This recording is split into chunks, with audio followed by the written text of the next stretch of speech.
Yeah, Did we pretty get much. this last session that I should update real quick? You got 2 short rests. 2 short rests, and each of them gave you triple mana. So Yeah. I think everyone is at Sextuple, full mana. sextuple mana, whatever Does that entails. does that affect sorcery points as well, or just mana? Just mana. Actually, you know what? I think I ruled that it did affect sorcery points because they were magic Because too. does it also include the lay on hands? Because that's magic. No. I don't know if you've ruled. That's I don't think divine. It's divine, yeah. The gods aren't welcome here. It's not that the gods aren't welcome, it's just that they aren't 3 times as powerful here. Or at least 3 times as flourishing and Regular. present. What if your magic comes from Fae? Like if you're Fae lock? If there were any Velox here, I would probably do something Do about not. that. We have a Kraken, dude. You Yeah. don't count. But yeah, so Philo had that big storm roll through. He's probably without power, probably not going to be able to make it today. Ace and Neil are both going to be a little bit late, so we might just have to start with only 4 players, as if that's weird. God forbid we play D&D with just 4 players and a DM like most people do. like the standard number. Right? With that said, we did leave off right as you guys were jumping into initiative. But my little brother. I will, so, because I don't know when they're going to be jumping in, and I also don't want to rebalance the fight for 4 people, I will let you guys kind of puppet Ace and Flick.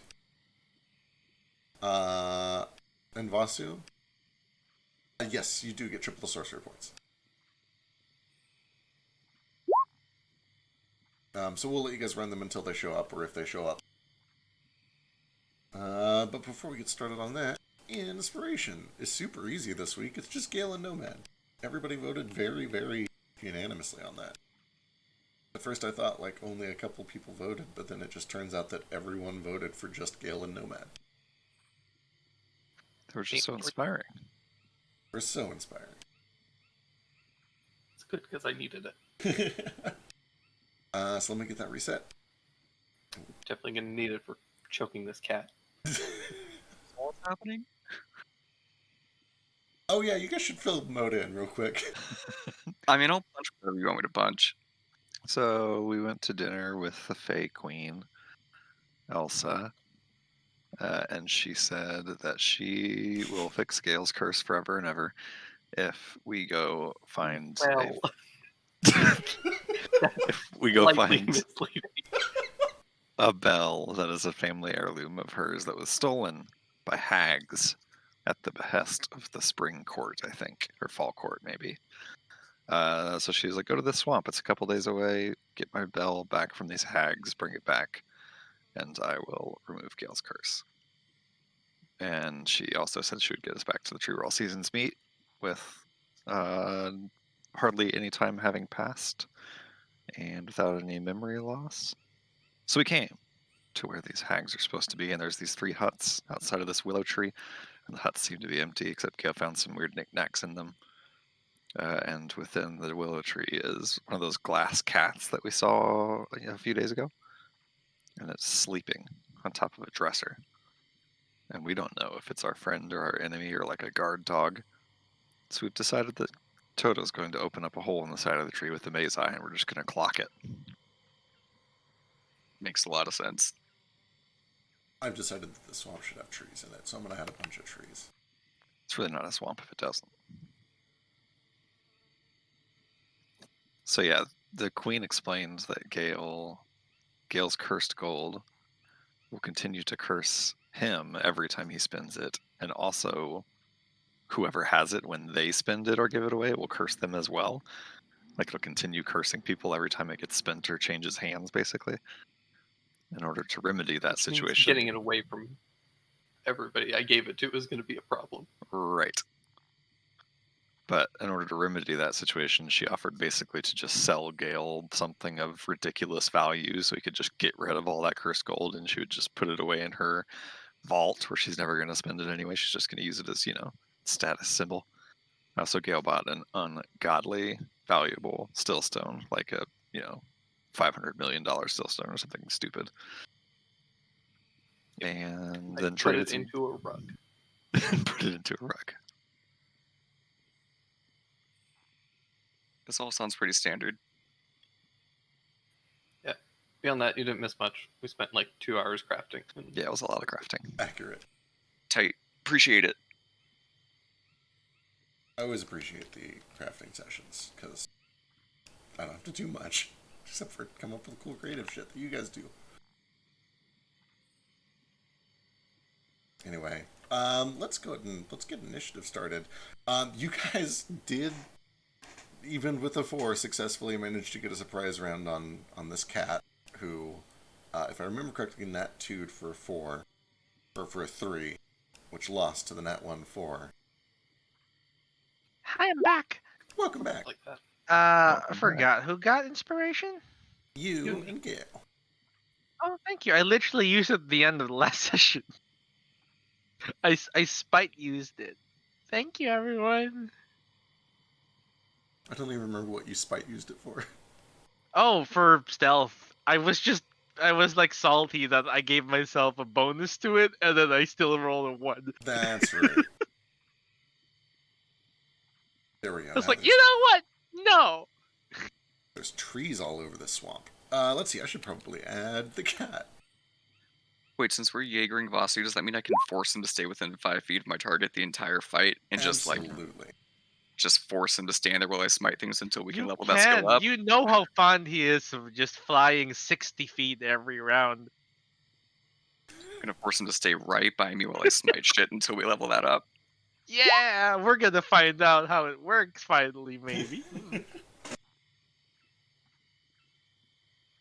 All right.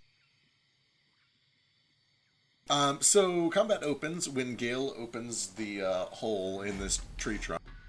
And as he does, it seems that this kind of onyx or black glass cat is just slowly starting to stir a little bit, like something has kind of woken it up.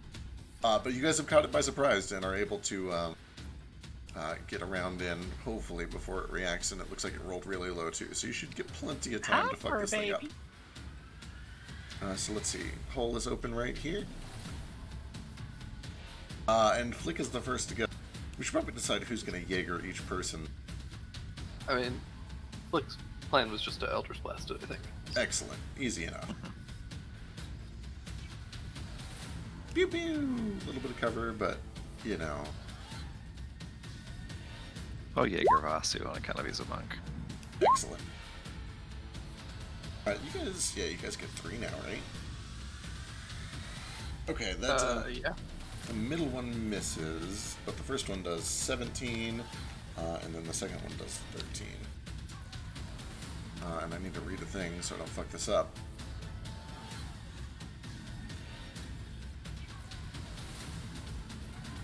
Okay, excellent. Yeah, as the force impacts this cat, there's this just resonant crystal sound as shards kind of go flying out, and this thing is almost thrown to the ground by the force of the Eldritch Blast. But that brings us to Vasu. Okay. Vasu is gonna definitely say some kind of quip, but I don't know what it is. We'll let him fix that later. And he's gonna fly right in through the hole in the wall. And he's going to pop pop. I imagine our pop pops are about the same, so I'm just gonna roll my own weapons. Or do you have them? Yeah, I can grab it. Okay, cool. What does V stand for, Vasu? Why is versatile? Right, of course. Those do both land for 15. However, as the first one impact, you guys watch the Eldritch Blast slam into this thing, and it clearly caused some damage, and some glass began to kind of splinter off. But when he strikes through with the Sun Flare, as the first one crashes into this cat, the entire thing just explodes. Like those weird, what are they called? The teardrop thingies? Just glass dust goes flying everywhere, until eventually it reforms into 2 slightly smaller cats. Ruh-roh. He swings again at the closest one. Which splits and shatters into yet tinier cats. Oh boy. That was This his seems action. bad. Let's see. I don't want to use his key point, so I'll just have him do an unarmed strike on, I guess, one of the new tiny cats that has emerged. Excellent.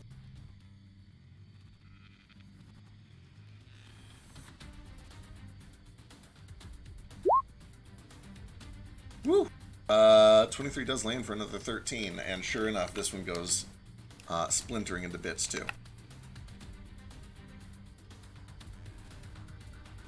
May I use a reaction to Arcana check? Well, actually, can I see it from where I am? Where Oh. are you? I'm on their no. stairs. You can definitely see the hole that everybody is piling in through, but your line of sight ends at this corner right here. That's fair. I'm gonna just chill here for That's fair. I like my stealth roll. I'm keeping it. Yeah, you're nice and hidden. Alright, Gale's up. So, as we had established previously, Toto had 2 remaining words that had been undecided. Yeah. And he learns the word cat now, and he just starts chasing all these cats around this room. Excellent.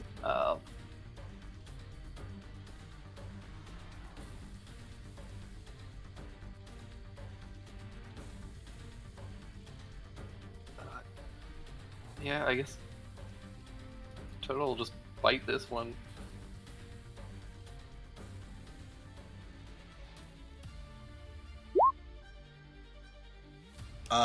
It is able to dodge out of the way of a 15. 20 unless he's got... Pack tactics. Oh, right, pack tactics. He's good. So 13 force damage. Bites down with magical force, and it's definitely causing cracks to form along the glass, but it does not split in two. Alright, well, he has his jaws on that cat. I'm just gonna put my gun down at it and just Perfect. pop it twice. Excellent. Ooh, yeah, that'll do it. And as each one slams in, it splinters into dust and reforms.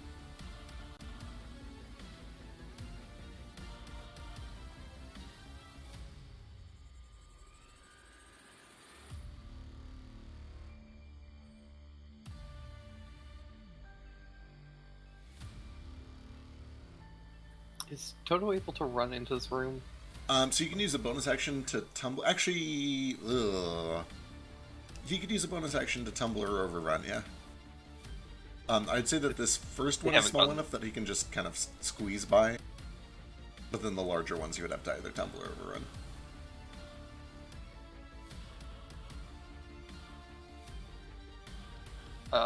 In that case, I will pull on his reins and force him to pull back a little. All right. They still have not gone, so no reaction. That means it's Nordo's turn. Okie dokie. Well, this plan has gone pear-shaped fast. I'm supposed to just grab this cat and knock it out. I'm going to begin by smashing the cat right in front of me. Excellent.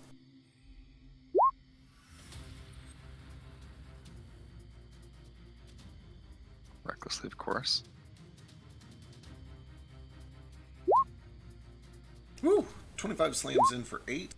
8 damage brings it to here, and then, as you all might expect, this now barely kitten-sized cat splits. Dear God. Let's just see how far this rabbit hole goes. I'm going to swing at one of those.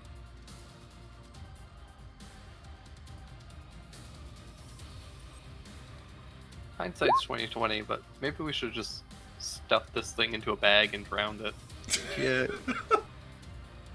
Probably would have been wise. No. There is some degree of relief when you bring your axe down, or the Crimson Debt down a second time, and this one shatters into dust and doesn't reform. Oh, thank God. It leaves behind a little pile of kind of onyx dust. It's actually turned into Alright. microscopic kittens that are going to infect our systems and kill us from the inside out. It's the ticks all over again. Does anyone have hand sanitizer and masks? Alright, I will go ahead and boy. I'll do a flurry of blows so I can get 2 more hits in, one on the itty bitty little guy. All right.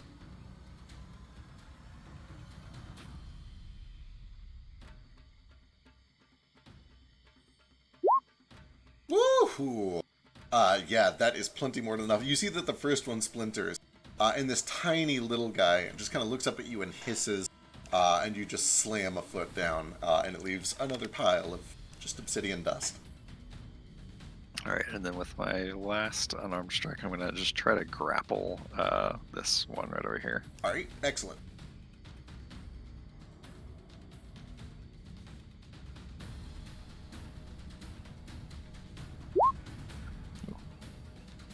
I don't think I can beat that. No, it sure can't. All right, you've got this big one kind of grappled. Alright, and then if I can still move it like half speed while grappling, I'm going to pull it back outside over Yep. like here-ish.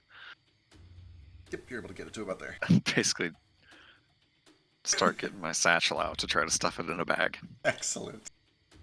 All right, just in time. That brings us to Ace. You guys are killing Cat. Is this the first turn of combat? This is the first round Sure of combat. is. First turn stuff. It hasn't acted yet. It hasn't They have acted not yet. acted yet. He's gonna die. Are we killing it? It looks like we're killing It looks like everyone's killing it. Yeah. Yeah, When so they we when they hit it, it has been splitting. Just so you know.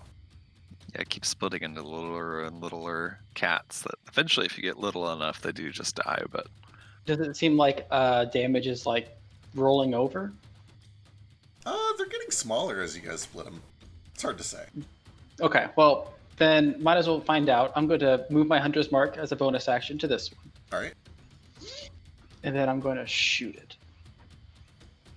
Am I hidden from it since we were stealthy? You were yes. Or I guess I have advantage anyways. It doesn't matter. Yeah, you have advantage because ranger. Also, you would know this just inherently because you cast the spell, and it does this for you. When you cast the spell and you get this magical sense for where your quarry is, you get the sense that your magical quarry is in 5 different places right now. I have it on all of them. This is the best day of my life. Holy fuck, dude. 31. And as your arrow sinks in, it splinters into 2.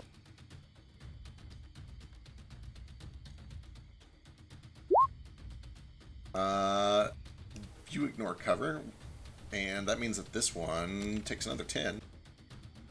Oh my god, he's just the tiniest little kitten now. Is he though? He was for a moment, but now that tiny little kitten is just a tiny little pile of obsidian dust. Or at least one of them is. Alright, anything else? That's my turn.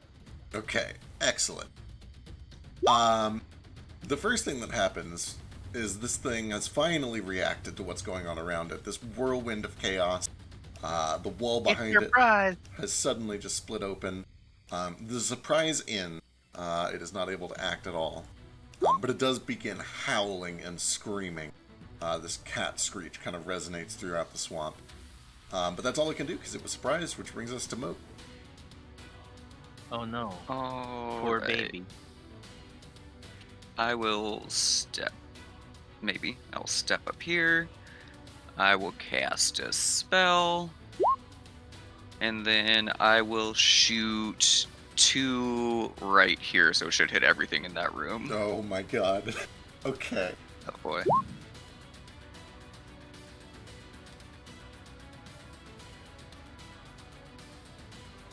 What is that? It's so cool. It's basically minute meteors, right? Just It's reskinned. literally my Oh, new right, meteors. Yeah. I love that spell so much. It's my so favorite. good. Okay, so Vasu is gonna need a dex save, but he's real good at those. He doesn't give a shit, and he's got evasion, I'm pretty sure. He does. Yeah. That means we need 4 of these.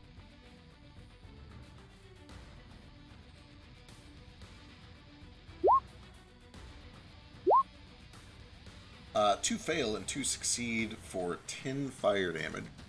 19. I sent 2 in there. Oh shit, 19. Sorry, yeah, fire yeah. Fuck. The 2 smaller ones are just kind of melted into these pools of black glass. And that is a save for half, right? Yes. Yes. So the other ones take 9 each.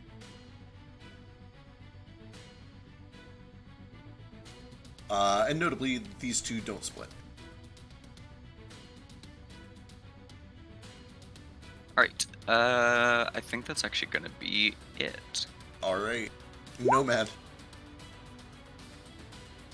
So, you folks hear some weird stuff going on behind these stairs. You don't see Nomad. He's behind the stairs. Nothing happens. That's his turn. Okay. This is why I didn't want him having that book. Excellent. Alright, that brings us back to the top of the round. Oh no, these things aren't going to get to do anything at all. Oh well, good old You got surprise my round. whisper though, right? I Just did. checking. I did, yep. Cool. Alright, flicks back up. This compass is in sneak attack mode, so I assume he's just going to run over and stab the thing that Nordo's holding.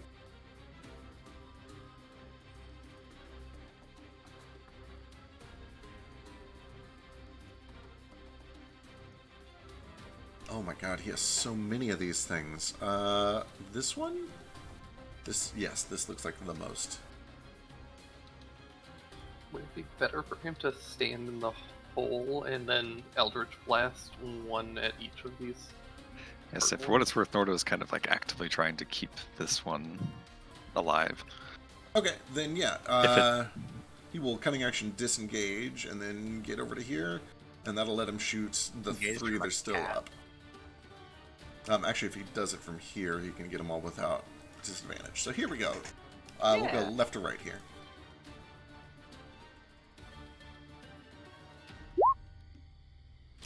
First one misses, but 27 and 18 are both good for 15 on this one. And 13 on this one. And then he is going to 10, 20. It'll go a little further in so people can get through. That brings us back to Ace. Did you have time to make, our items? Yes. No. Hang on. Hard. It's okay. You had a long, hard weekend. I understand. Of partying. Ah! Ah. Okay. Well, first off, I'm gonna take my bonus action to search around to see if the hags have appeared with my 120 feet of true sight. Okay, give me a perception check. It's not great. You take a good look around. What's your passive? Passive is like still 17 or 18. My passive is 17. Yep, cool. You take a good look around, and apart from the screeching and howling that is now coming from 4 different cat voices, you don't notice any other sounds or motion or anything like that. No other signs of these hags or anything like it.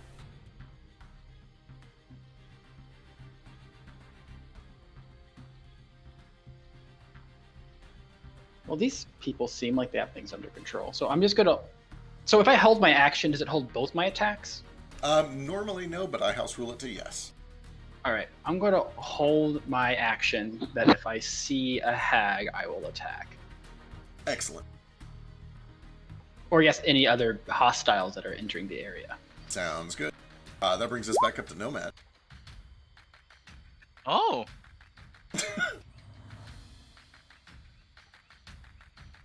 I do a stealth check. Because I Excellent. think that was loud. Here, I'll roll it. I was going to say, technically I think there's a component on that, maybe? There was. But this is it. That is what I got for a +7. That's a 3. All right. Natural 3. You guys can definitely tell that there's some weird creaking noises coming from inside Nomad's hut. Oh, he's under the stairs. Oh, just kidding. From splashing under there. And in fact, you guys can probably just see him, or at least Nordo can. They're 18. Can I just see what he's doing over there? You can definitely see that there's a lot of weird flesh kind of starting to writhe around behind that stairwell. Can I see what's going on back there? Since I'm like, Oh yeah, you can just see the whole thing. There's some weird shit going on behind the stairwell. like weird for Nomad or just weird for like normal people? Feel free to describe it, Nomad. You see, like, Nomad clutching at these steps, and he seems to be heaving or something, trying to catch his breath. And from his back are just tendrils ripping out from behind his robe, tipped with really sharp talons. I'm assuming that my true sight lets me know that this is not something that he normally has. It's not like he just has secret tentacles with spikes on them. Yeah, it's not something he normally has. Okay. Classic Nomad. Dorno probably just assumes you're casting a spell. Yeah. You You heard turn it- spell components. I don't hear anything. It just sounds like screaming, though.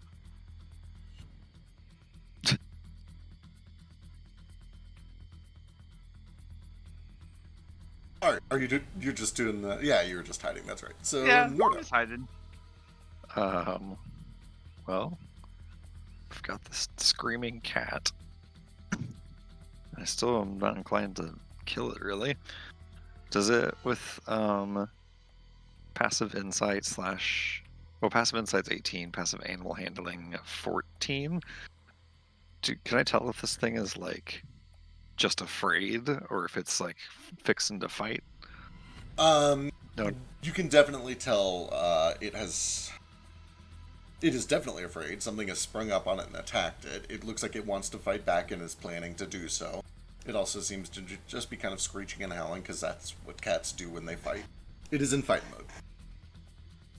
Okay.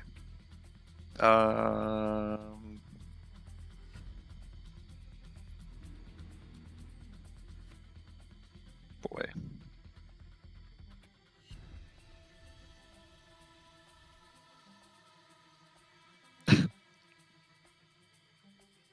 I'm gonna look over at Gale and just... Here, open up your bag.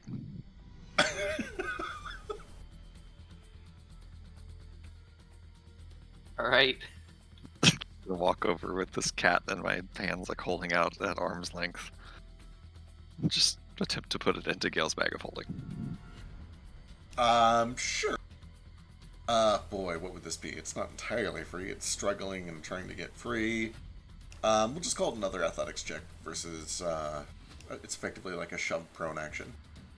So go ahead and give me athletics.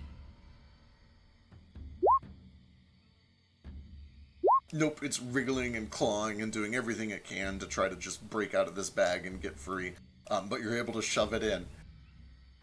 Notably, you can tell that it's got claws and teeth and sharp edges all over it. It might continue to try to struggle inside that bag. I don't know what that means. Okay. So I will just run around behind Gale and try to knock this one out. Alright. Was that effectively like one attack of an attack action? Yep.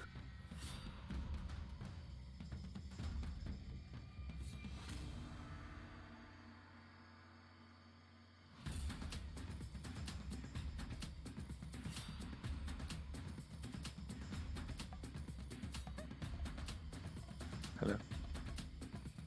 Yep, yeah, that was just one attack of that. Oh, okay, cool. I wasn't sure if that took like a whole action. Gotcha. Right.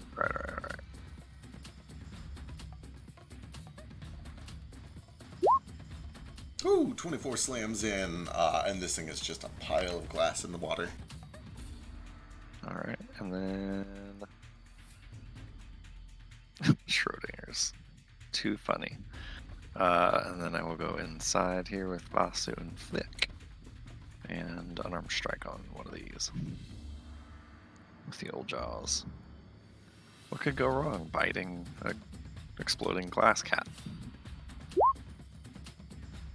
20 slams in for 12 points of damage. And sure enough, As you bite in, it bursts into dust and then splits in two. Alright, and that's my turn. All right. That brings us to Vasu.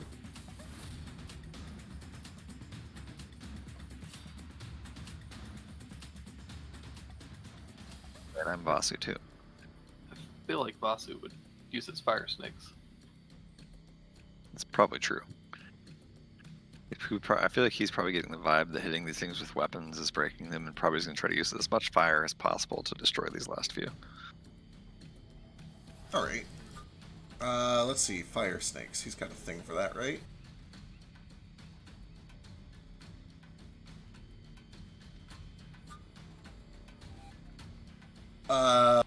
He's got fire bolt. Is that what we're talking about?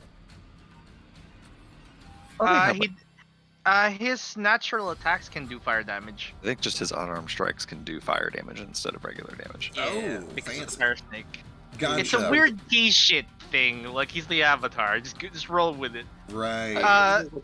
Though his firebolt does. I mean, his Fire Snake thing doesn't cost key. It's just a thing he does. I don't know what his new elements thing is, but the standard fire snakes do cost key. They Does add it? 15 feet of range to your weapon attacks. Oh, he said before they didn't use key. That liar. I think something he has lets him just deal fire damage instead of piercing with his unarmed strikes. Yeah. I don't know what it is, but Mm. I'm gonna roll a handful. I'm gonna roll 3 unarmed strikes, and we'll call them fire, and we'll see what happens. Yeah. So where's he We'll starting? clarify later. We start with the tiny ones. All right. Yeah. So this little guy to his left. Pew. Almost kills it. One more. Is enough to finish that guy off. And then he will. He's got reach, so he'll just kick another one towards that tiny guy. For another 9, and that one melts.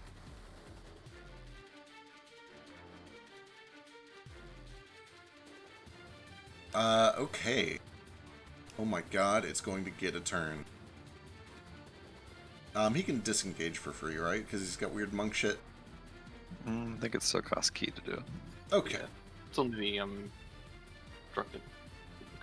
gotcha. He's probably not terrified of a cat. Probably not. He will wheel around here so that if the cat leaves, it gets an opportunity attack. Okay. Holy shit. 50% of Vasu is afraid of a cat. Oh, he might be. True. Well, this doesn't leave a whole lot of options now, does it?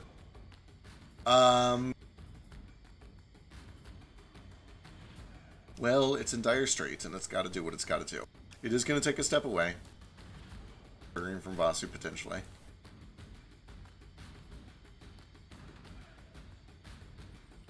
It's still in Vasu's reach. Oh, thank God. Right, he's He extended does have it. Sentinel though, so does that not affect it?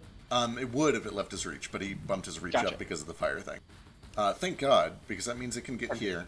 Staff. Yep, accurate. So it is able to step right into the middle of the room, and then this cat, only about a quarter of the size of the original thing, suddenly all of its glass blades kind of just pop out, forming this whirling storm of glass blade that begins to spin and scatter around the room. Cat screeching the entire time, filling this enormous tree. I need Nordo, Flick, and Vasu to give me dexterity saving throws. This cat's gonna kill us. It'd be really funny if Feck accidentally killed Flick and Vasu since he's the one who's controlling them. God, I hope not. Right. Nope, you guys are all gonna take like fucking nothing. Vasu is totally fine. Flick, I don't think has evasion, but saves for half, for 11. And then Nordo saves for 11, which I think gets cut down because of rage or something. No, I'm not raging, but I do have temp HP to burn. Excellent. And then it's gonna fucking bolt. It's gonna try. It sure is. 5, Da, da, da, da. Vasu gets a swing.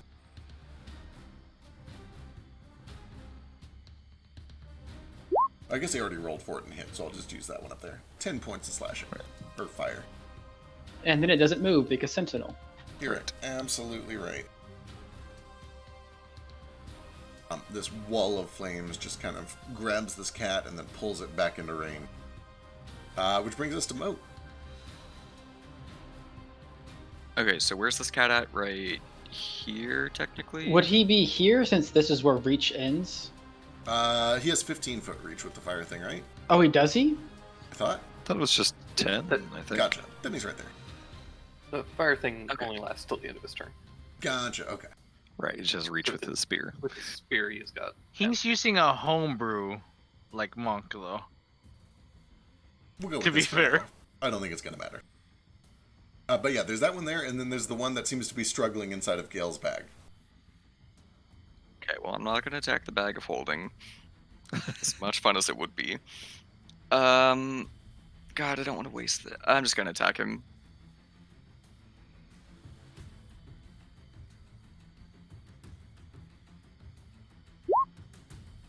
Oh, 13 misses.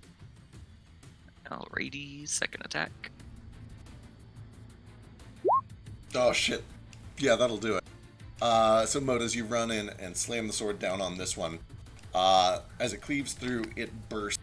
And as it does, you hear another shattering burst from behind you, as something inside of Gale's bag seems to suddenly just burst and pop.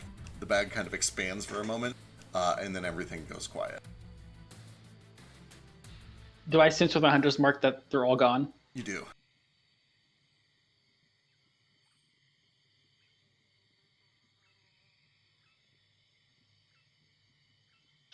Can I do a quick scan / listen for any other hags? Can I do the same? Yep, give me some perception check. I Or hold other up the bag of dangers. holding in both my hands out in front of me, and then I just shake it violently up and down. It's like shaking a bag full of sand or glass or dust or something like that. You can just kind of hear a large volume of whatever was in there, plus it's now covered in fine grains of glass. Ace, you continue looking around. You don't notice anything. Likewise, Nordo, you don't notice any unusual noises or sights as you kind of poke your head out from here. Take a look around.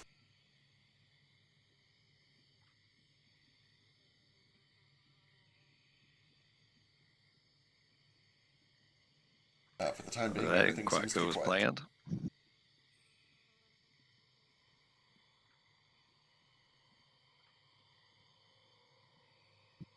I might grab a drink real quick. Be right Sure. back.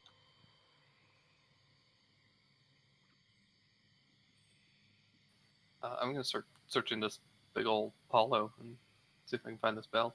Excellent. Go and give I me guess an I'll- investigation check. And I guess I'll explore this one while he's doing that. Sure.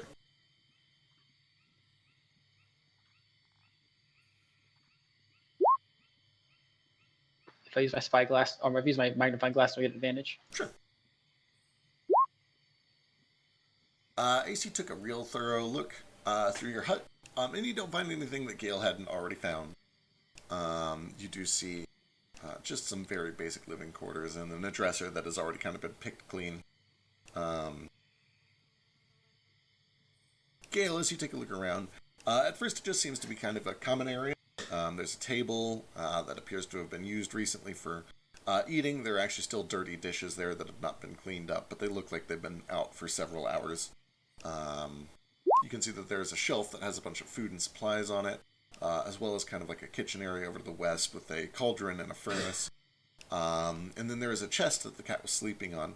And when you open it up, it doesn't appear to be locked or trapped or anything like that. It just contains a bunch of like clothes and linens and old junk. However, as you are checking the chest out, you notice that it kind of moves easily. And underneath that chest, you find that there is a wooden trapdoor with 3 keyholes in it.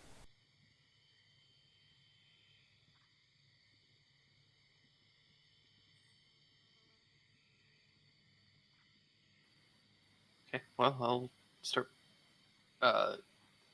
Do all the keyholes appear to be like identical?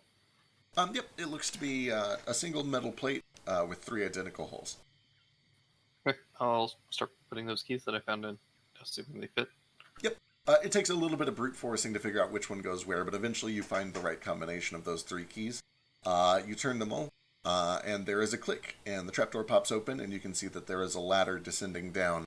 You're also immediately welcomed by this kind of just damp, mossy, musty smell, like a wet cave or something like that.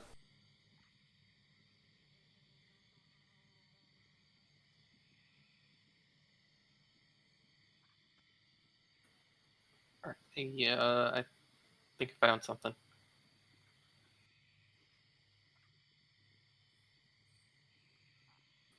Oh, I guess. What you got over there?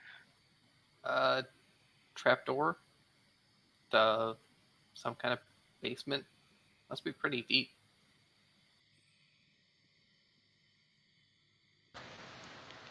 I peek down there with my true sight dark vision. Right, looking down, you can see that it descends about 30 feet or so into what appears to be kind of a natural-looking cave formation. Just a small cavern. You can see that there is just kind of this dampness that goes over it. There's probably a small stream or something that runs nearby. But you do see with your special eyes that there is a lot of mold and different colors of fungus that have been grown down there. And they are set up in clusters that almost kind of resemble like a garden. It looks intentionally cultivated. Looks like a mushroom garden, guys. I like mushrooms. I'm gonna pull up a thing of cloth around my face and I'll start heading. I'll do the same, and I'll head down with him. Make sure we close it ahead. Also, is it dark down here? It is. There's no natural source of light. Yes. Okay. So, I'll instantly go invisible when I go down there. yeah, Ace and There's Gale are like fine. a bunch of stabby, scuttling sounds on the edge of the tree, and you see like Nomad just appear from above with these weird tentacles coming off his back, tipped with talons. They act like spider legs in this instance. He kind of swings forward and he says like, "The coast is clear." Are you feeling all right, God? You have some extra limbs. Oh, that happens sometimes. Well, no, that's not a thing. Did you take some of that gold? No, or I would be much richer and more powerful.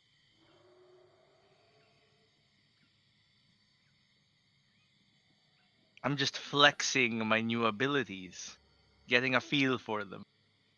Oh, Alright, I'm a trash person. I'm gonna Divine Sense.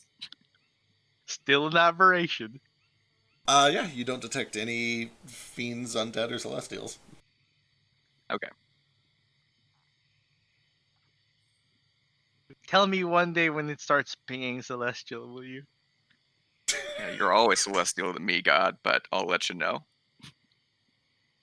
Gratitude. To clarify, and I want to make sure I get this accurate, nothing changed. You still get just like the tiniest little bare trace of fiend, as well as a tiny little bare trace of celestial. And then, Right. Yeah, No change, though. yeah, no change.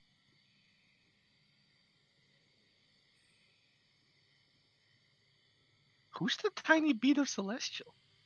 On Nomad, to be clear. Oh, right. I do have that. I forgot. That's so weird, by the way. I pinged it on myself as well before.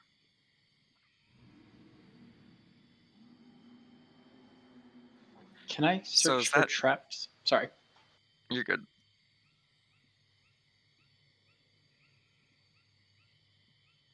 Go for it. Go ahead, Bo. You're searching for traps. Give me an investigation check. You take a very careful look around as you kind of cautiously proceed, and you don't see any signs of danger, no tripwires, nothing that would indicate a trap. It looks like there is kind of a fork up ahead, and both sides of the fork have been equally traveled. It looks like there's been foot traffic that has passed through, I don't know, fairly recently, within the past couple of days or so. No signs of immediate danger, although lots more of these mushrooms.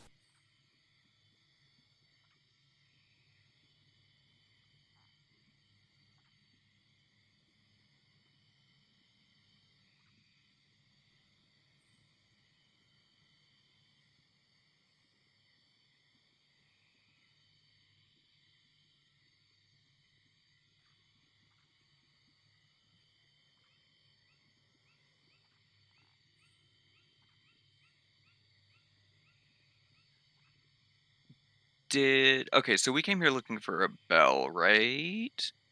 Yeah. Can I cast locate object? Am I familiar enough with what we're looking for that to work? She described it pretty clearly to you. She said that it was a bell with 2 sapphires on it. You could locate object a bell with 2 sapphires on it, and that would probably work. Yeah, I'll give it a try. All right. You cast the spell, and as you kind of focus your vision, and then reopen your eyes, you can see that there are these 5 kind of faintly visible rings of light that initially begin in a knot, but then they all begin to drift in one direction until they are all pointing kind of in a line down below you and a little bit to the east. Probably about 30 to 40 feet below you, and then another 50 or 60 feet to your east. I think I've got the bell, and I'll just start following the rings. Yep. You definitely get the impression that it is probably down where Ace and Gale have gone. Yeah. And as you climb down the ladder, it does seem to point almost directly east. I'll let you lead the way. Yeah, I'll just keep, unless somebody stops me, I'll keep heading towards the locate object. All right. Yeah. I'm gonna stick next to Moat so that I can motion, I can tap him if I see the hags. That way we can not just walk into a trap. Sure enough. Yeah, sorry, I was away there for a second, but where are they at? We're down here. They found Yeah, a we- trapdoor under this chest, and everybody is Oh, going to go. okay. Yeah, the trapdoor led us to hell, so we're in hell now. So don't worry about it. Terrific. I'll stick Nomad's close to Moat as well, following? though. But he's like scuttling on the ceiling. He's like standing. Yeah, so what's happening with Nomad? I think it's fine. I think he learned spider climb, but it's a think lot it's more puberty. horrifying. Can I look around for any tracks of free humanoid-ish figures? Absolutely. Give me a survival check. Or also any, giant monsters with many heads?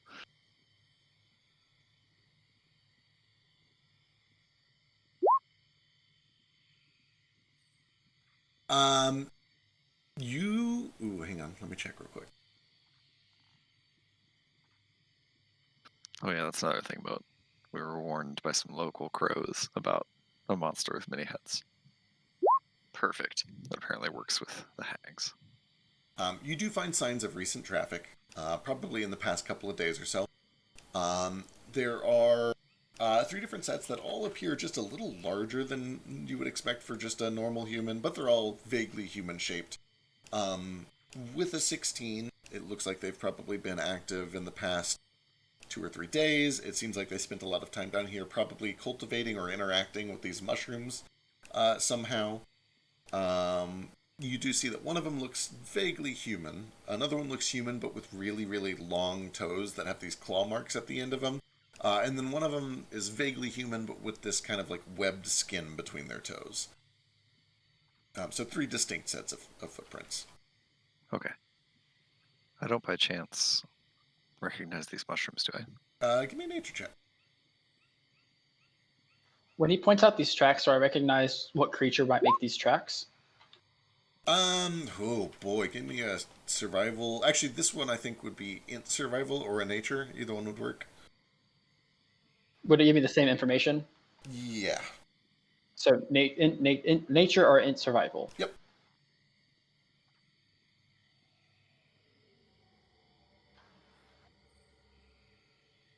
Nordo, you definitely recognize some of these mushrooms. Others are a little unusual to you. In fact, probably about 50 or 60% of them are things that you've never seen. And all the ones that you recognize seem to be kind of clustered in one area, which is kind of along this northern wall.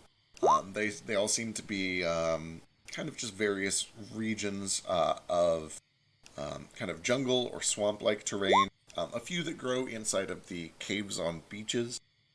Some of them are just food sources. One of them, you know, is kind of a mild poison that also causes kind of like feverish visions.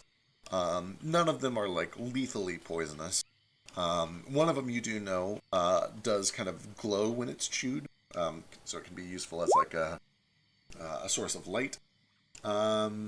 But yeah, nothing apart from those, and you kind of notice just the ones along this northern wall, and then you don't recognize any of the others. Okay. Some of these might come in handy. Remind me to pick some of these before we leave. Sure. You don't suppose that many-headed beast was that cat, do you? I don't think so, because the crows I talked with mentioned the cat and said they didn't like the cat, and then talked about the many-headed beast as another thing entirely. Okay. Perhaps the hags all join together and grow many heads. Well, the crows seem to think that the many-headed beast is something that works with the witches. They talked about the witches and their many-headed beast. So I think it's something else, but who knows? Could it be a metaphor? The crows Yeah, know metaphors more than I do. I think I just heard the scream of the beast. I think so too. Crows don't usually do metaphors, I don't believe. Nomad, you are wildly unsettling. Is this permanent? Oh no, it lasts about 8 hours. Okay. Eight, Or 8 until I hours? break concentration. Okay. Can you do that? Do what? I think it's cool. Keep it. Break concentration. Yeah, I can. It would be a waste. Sure would, wouldn't it? What is it? What? You didn't learn this in that book, did you? No, I had this before the book. The book was full of gibberish. Very Okay. old, necromantic, slightly offensive, really. Oh, that's Not good. offensive as in stereotypical, offensive as in it was all wrong.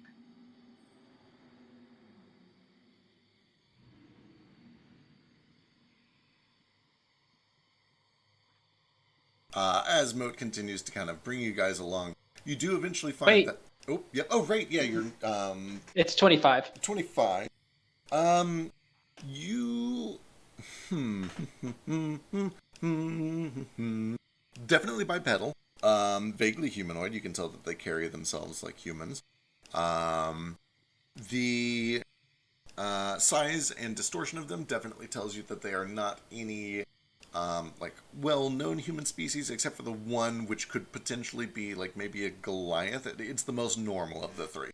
But even then, it's just kind of slender for a Goliath, which feels a little off to you. The webbed feet suggest that it's probably amphibious. You imagine that these are probably the hag's tracks. You imagine that's probably the case. However, you are able to determine from these footprints that they are all very distinct. There are definitely three different looking creatures. You imagine three different kinds of hags. With a 25, you probably have done some study of hag tracking. You would know... give me a D3.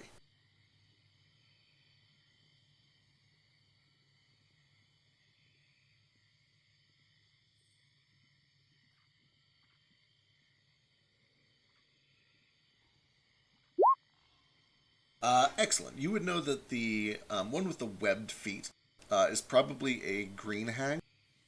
They're kind of one of the weaker kinds of hags.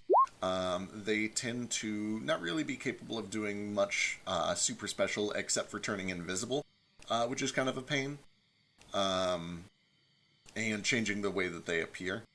Yeah, that would suck for someone, I guess.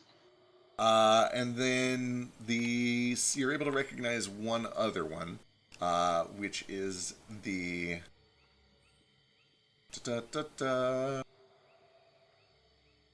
The one with the kind of long toes you recognize as probably a dusk hag.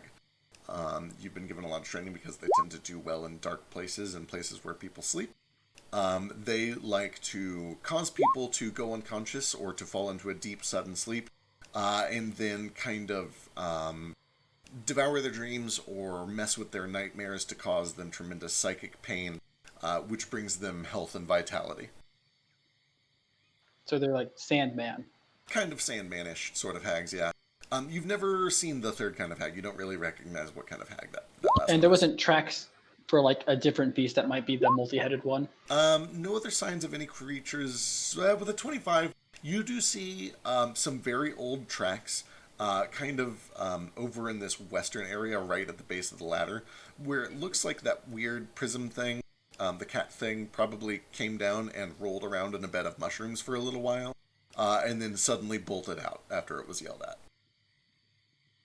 There aren't any like tracks on the walls or ceilings, are there?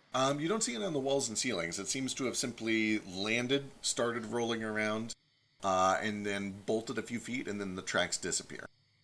With that said, you've seen these things fly. They do have wings. Yeah, gotcha. All right, so it looks like we might be dealing with. Do you guys still have that fairy fire? Yes. Because one of the things we're dealing with is a green hag. They're really good at becoming invisible, maybe even altering what they look like, and then one of them, dust hag, will try putting us to sleep. I don't know what the third one is though. I don't recognize it. Not while we're around. Do I know if like? Never mind. As Moat is continuing to take you guys along, you do find that at the back of this cave, there is just kind of a beat-up wooden door with a metal padlock on it. Just like the trapdoor coming down here, it has 3 keyholes. Hey, Feck. Uh-huh. I think you might have changed my bow instead of adding a quiver. Yes, it was a quiver was what he made. Yep. Just My kidding. bow still does the same thing. I know what the bow does. So if you can fix it later. Okay. I know that the bow is like 4 times per long rest. Just kidding. Okay, then yeah, that's what your But this is quiver what the does. quiver. Yep. Thank you. Who's here? Oh, hi, Hey, it's a flick. Flequito. So we killed the glass cat, and now we identified 2 of the 3 hags. One is good at being invisible and changing shape, and one of them will put you to sleep in your dreams, and the other one is a mystery.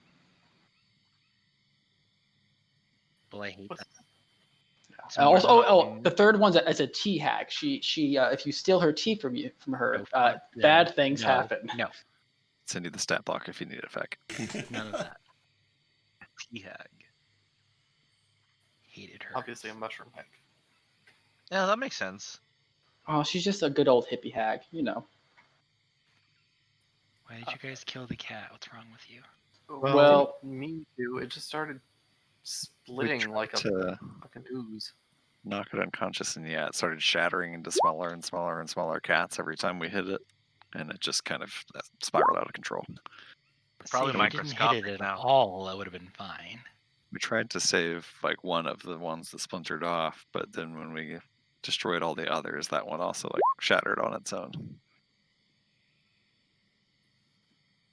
Okay, that's what I'd say too if I just murdered a cat in cold blood and didn't want me to find out about it. It is in a better Flick was place the first now. to attack, for the record. Yeah. He shouldn't have been. He was over here minding his own business. Unbelievable. Well, the cat is in a better place now in our inventory. Was I able to retrieve the keys? They are still up in the trapdoor, but you're able to go up and grab them if you want, yeah.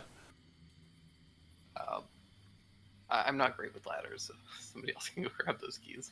Hey, I'll go get them. Nomad, I'm- can I ask you a question, Nomad? Oh yes, of course. So, last time we were talking about souls and how you can't destroy a soul, right?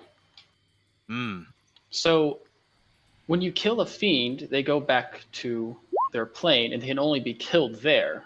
So, if you kill a fiend in its home plane, where does its soul go? Does it just go back to hell? as punishment for being evil, or does it actually just disappear? So you can give me a religion check if you want. I can't in this form. I will let you ponder it. Yeah. Let me think of this. I've been thinking about this ever since last session. I did roll a nat 20. Do I know about this? The whole nature of souls. Yeah.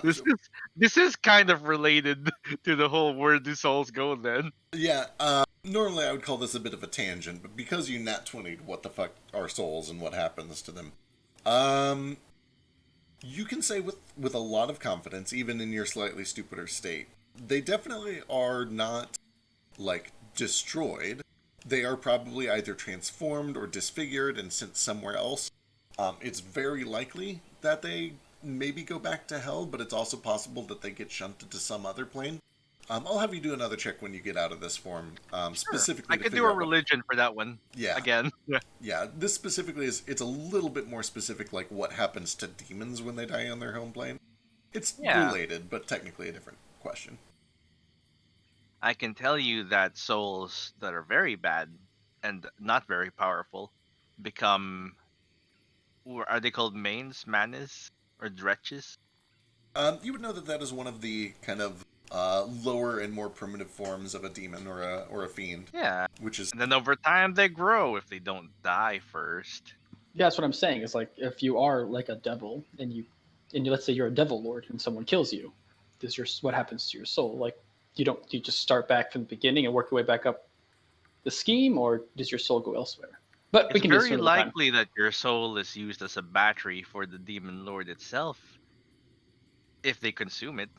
I Well, I think meant- in hell they use souls as currency, but well, let me think about it some more. Okie dokie. But first, I must get those keys. all right. I think You're- Flick already got them. Yeah, Yeah, I got it. You and Flick. By the time you like go up to go get the keys, Flick has already got them and come back. Oh, let me move my weird spider tentacles out of your way. Before we open this I'm door, not I'm even gonna gonna ask. I'm gonna take out my little mirror from my thieves kit, and I'm gonna stick it under the door and peek under the door. Give me a perception check. My Wi-Fi has been kind of fucky, but I'm just gonna try to like listen in through the door as well. I rolled a 19 up there. Sure. I am rolling horribly. Listening in, you don't hear anything unusual, although you do smell some strong chemicals, some sort of like formaldehyde and some sort of balming fluid. Really gross, honestly, from the other side. Very potent. Ace, you slip the mirror under and start to look around. Like, you see the bottoms of a bunch of wooden shelves, but you're unable to see anything super terribly useful. You do see that there is a big chest in there, though, as well as some wooden shelves and wooden crates. I don't see anything that's like hidden by illusions. Nope. I don't see anything, but we should still be cautious. Caution is my middle name. I open the door as fast as possible. Alright, you guys kind of fiddle with the keys a little bit until you find the right combo again. Open the door, and sure enough, it opens up into what appears to be sort of a carved-out stone storeroom. You can see that there are lots of potions and things brewing on these shelves, or they've been brewed and then bottled and stored on the shelves. Liquids of strange different colors, some of which kind of light up as magical, most of which light up as mundane. You imagine probably just ingredients. But you do see that there is this wooden chest with a big old padlock on it. And that is where Moat's rings are currently pointing towards, is this chest. Aha! Do I see anything now that the door's open? Anything like hidden hags? You don't see any hidden hags or anything like that. No creatures that are immediately obvious or that you've spotted so far. There are a couple of sacks filled with dried mushrooms and other plants. You do see that there is a dead rat in the corner. And yeah, that's all you really see. Stuff on the Gotcha. shelves, stuff in the boxes. I guess I'll help investigate. Alright. You don't find anything terribly unusual, but you do at least identify which of these potions are magical. and give me a luck check, somebody. Me, because I have +2. Go for it. Oops. He said it before you rolled it. That works. Ooh. Hell yeah. Oh, shit. Okay. Give me a moment to Is roll some anyone tables. else feeling as anxious as I am about how easy and smooth this is going? Absolutely. 100%. Yeah, a lot. The I hag. hear them. Oh no. Also, how old were these footprints that we saw? 2 or 3 days. All right, I'm gonna stay out here and keep an eye out. Like probably in this corner, kind of watch the ladder.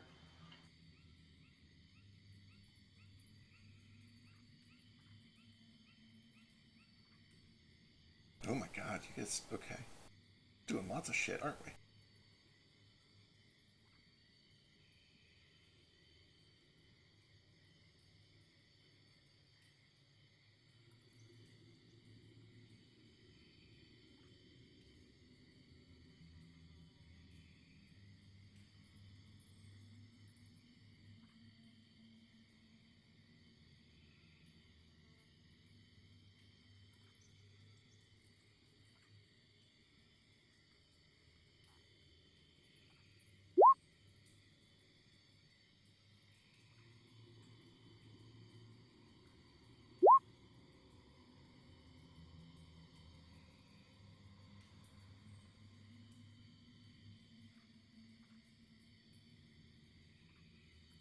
So they're kind of like pilfering through that room. I'm actually going to go back to the ladder that leads down into here and kind of poke my head up to the top of it and look around and see if we're being followed. Sure, just kind of stand guard. Go and give me a perception check. I'll go with him since I have my sight up.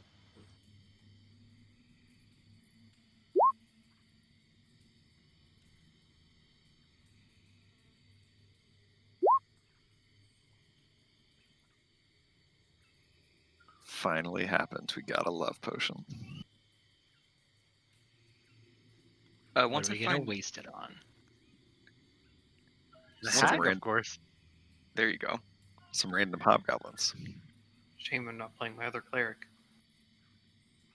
Once I find this bell, presumably if I find it, can I search this room for like hidden doors or passageways or anything like that? Absolutely. Give me an investigation check. And then did I have time this morning? Sorry, I joined late, obviously. Did I have time this morning to read my book and take investigation proficiency? Yeah, you guys set out a little late, but you weren't up all night crafting, so you could have been using that time reading instead. Tight.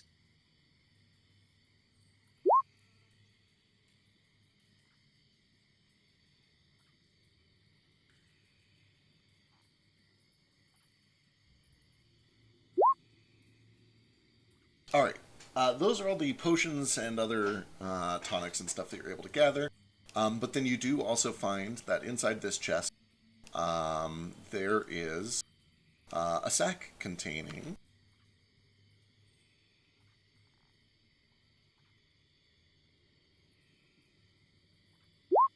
43 gold pieces, a rather nice silver statue of what appears to be kind of a weird fairy dragon or something like that. That looks like it is probably nice. worth about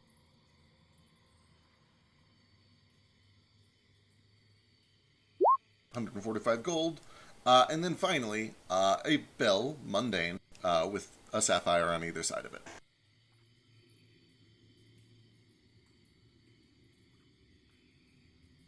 As you guys are kind of gathering all of this stuff up, Nordo and Ace kind of head back up to begin to listen out front.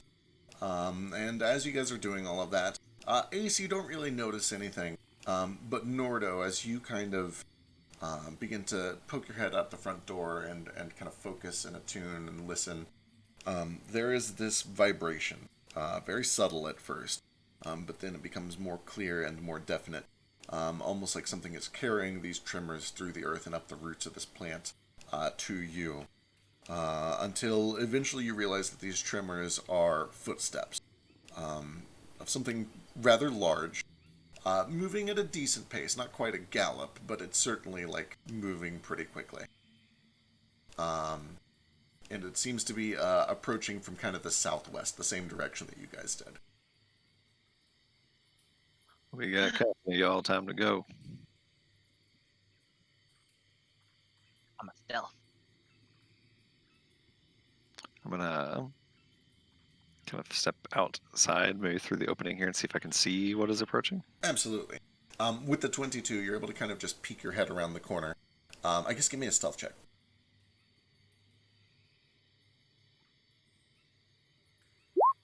This is my. Oh, it's a net Woo! 20! That's a real good stealth check. So the two of you are able to kind of very cautiously position yourselves. Nordo, you poke your head around the corner, and sure enough, you can see that coming at a fairly quick pace, there is a large creature. At first, it looks like a dragon or something like that. But you realize that instead of a head and a couple of wings like you would expect from a drake or a dragon, it is in fact just several long-necked heads. It appears to be a hydra, and a fairly large one, and one that seems to have several heads already. It seems to be up to 7 heads. You can tell that 2 of them are kind of lighter in color. They look recently grown, perhaps. And they are moving with intent. They're moving quickly towards the tree. And from here with the 22, you can also tell that kind of tethered on saddles at the base of several of these necks are 3 creatures that look vaguely humanoid, but a little too large, just draped in various dark blacks and greens. One with this kind of sickly, pickle-like green skin. Another with these kind of long, clawed fingers. And then another that is kind of very heavily obscured by this heavy cloak. All you can really see is this kind of peach, long, crooked nose that is poking out from under it. And they seem to be making their way very quickly towards the tree, towards you guys. Okay, I'm gonna look to friend Nomad and like tap the temple of my head and then point down. And then I'm gonna actually see if I can, without being seen with my stealth check, run from the tree over into one of these huts. Okay. Just hide in here. So if you try to hide in the main tree, it's just going to be a normal stealth roll. If you try to like run out and try to hide in like anywhere outside of the main tree, it'll be a disadvantaged stealth roll. Great. You did pretty good with that 20. It's up to you if you want to try to roll again. No, I'll hold my position. That's fine. I'll just keep an eye on it. Nomad does he looks at himself. He does like a weird clenching thing. You don't hear anything in your head. He just makes a weird tentacly shrug and he goes downstairs to tell everyone quietly. Can I also peek out and see if like what I actually see these creatures to be? If any of them are like. Sure. Give me a stealth check and a perception check. How dark is it where I'm at? So it is just normal lighting outdoors. Normal lighting indoors, there are a couple of torches burning, and then dark down in the caves. Gotcha. I Let's hope I assume don't- someone lit something down there, because I don't know if all of you have dark vision. Actually, I think We most all of have. you do. Yeah, We have dark vision or goggles. that's fair.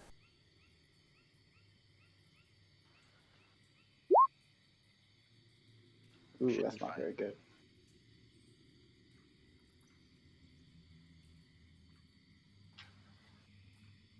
Yeah, I inform everyone once they're downstairs, very quietly.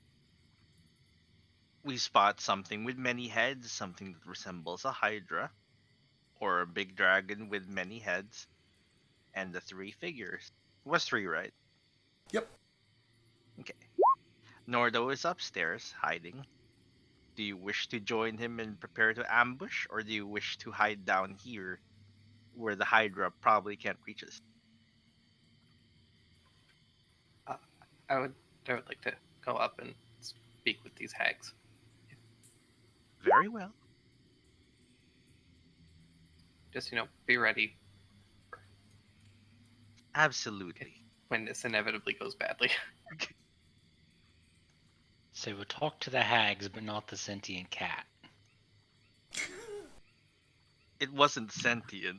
I mean, the other ones have talked to us definitely before, sentient. dude. This one, all Yeah. this one did was scream nonstop. It didn't say no or help or anything. So No, we did attack it violently. Now listen here, Flip. But Just it because didn't. Neo wasn't here at the time, you were still the first person to fire at the thing. So I mean, In our defense, we weren't expecting it to, multiply. we were just trying to knock it out Wow. nice and quiet, like. Yeah, unfortunately, it's hard to knock out something that's made out of glass without just kind of shattering it entirely. right. You live and you learn. Ace, give me a perception check.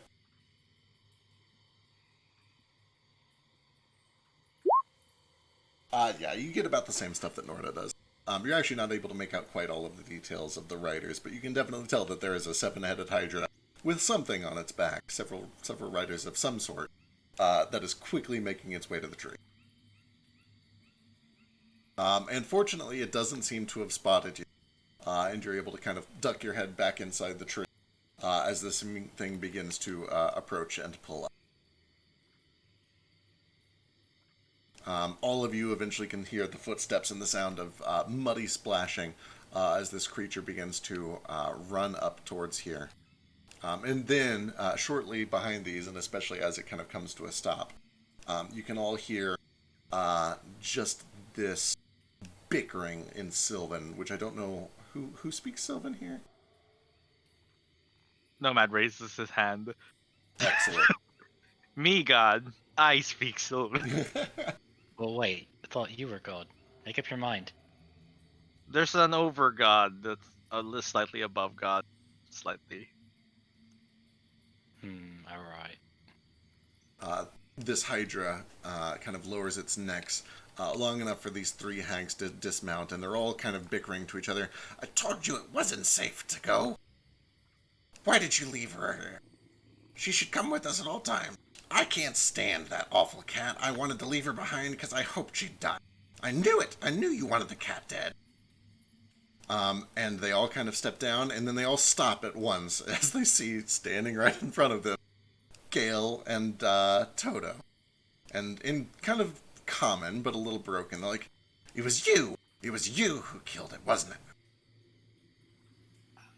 Are they speaking common when They they are. say that? Okay.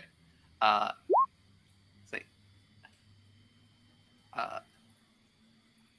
Esteemed ladies of the swamp, I do deeply apologize for my transgression with your cat. But I bring very important news to you of the Winter Court. Give me a persuasion check.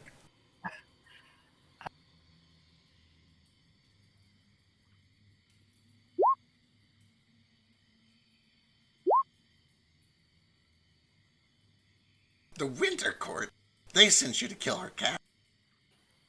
Well, technically, they sent me to kill you, but I don't wish to do that because, quite frankly, Queen Elsa seems kind of uppity, and I was hoping to strike a bargain with you all. I even brought you a gift, and I'd like to hold out the bag of holding.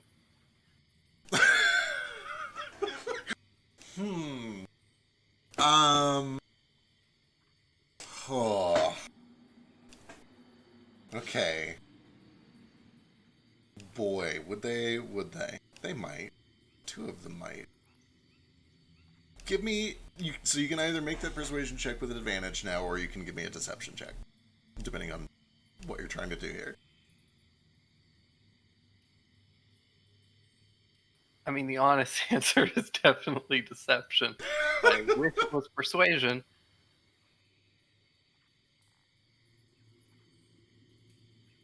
So yeah, I'll make a deception check. Good luck.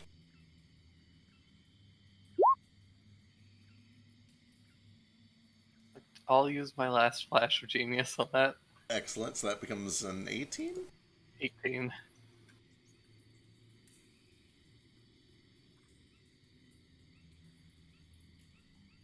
+2 because I'm adorable and innocent. Is that how it works? I don't know.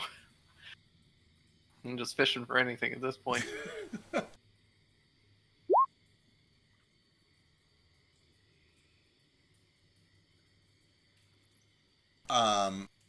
let's see, sorry. Haresta's like, lies, lies, and scams. You killed my cat. You've come from the Winter Court, and now you must die. And she starts to reach her hand out towards you, but then Blight kind of reaches out and grabs her by the wrist. Says, now. Perhaps we could make some business here. The small one looks like he might have some useful parts. We don't want your bag. What else can you give us? Something more personal. Well, it's not simply the bag, it's what's inside. And I know it can't replace your cat, but I think it is something that you will all enjoy greatly. Well then, don't make us wait. All right, I'm gonna open up the bag, and I am going to turn it inside out and spray the glass drops in her eyes. Oh my god. Functionally, I'm using grovel, cower, and bag. Excellent. Alright. So, There you go. fuck them up, guys. Yeah, the shards of Hermione go flying into their eyes. They all reel back. They begin hissing. The Hydra bares its teeth and lets out this horrifying roar. You guys It will... does with the Hydra, too.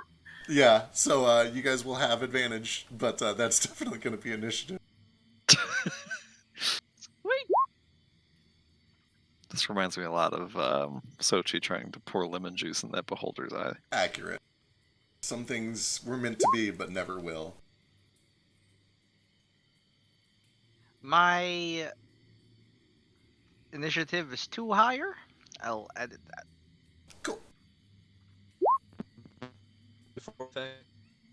Oh, there's kind of a Philo. It's kind of fun because it's like I can Philo. That's very, very robot. We can hear you here, but we can't really make anything out.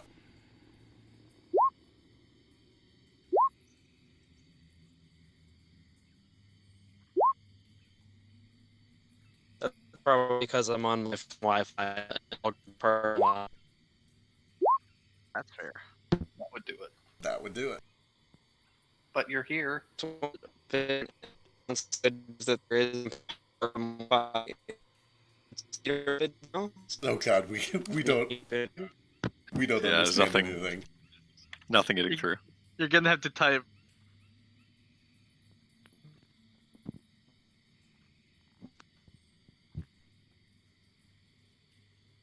Aces first as usual.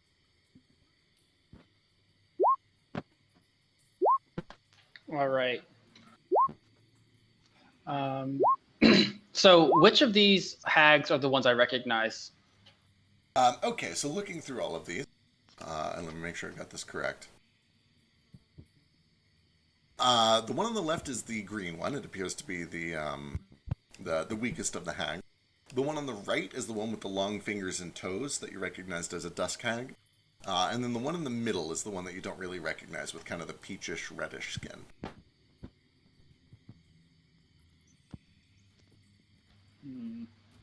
All right. I guess I'm going to move my hunter's mark, since it's still up, onto long-toed fingered lady. All right. And I'm just going to bust a cap in her. Excellent.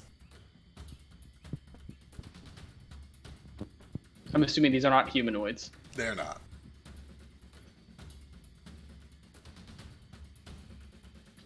White though. The name White. 18 is good for 18 points of damage. And 28 is also good for another 13. The Hydra is ugly. It is 19 finishes it up for another 12. Like, it's dead? No, just No, okay. wraps up those attacks. All right, and then I'm going to go 1, 2, 3, and then duck over here out of the way. That's my turn. Excellent. I would like to spend a rebound point, Hell yeah, go for it. which I've been hoarding since the moon. Or no, since Plaguefisher. Just to go next. All right. I will use my bonus action to shout blood and glory and rage.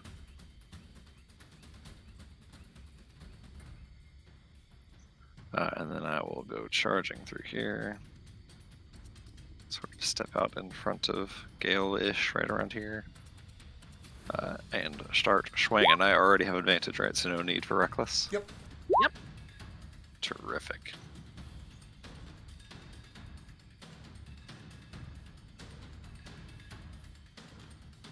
Actually, Some good violin music. right.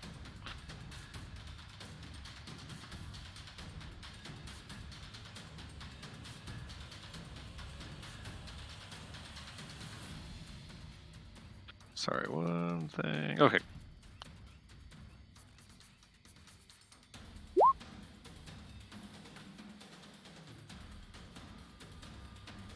Woo! 15. It lands and it hits this surprisingly tough skin and kind of is glinted off. Troubling. Second strike.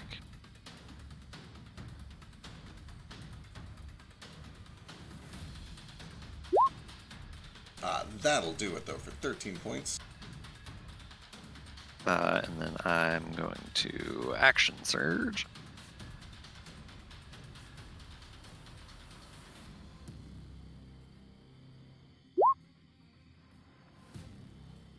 Woo! 21 is good for another 9 point.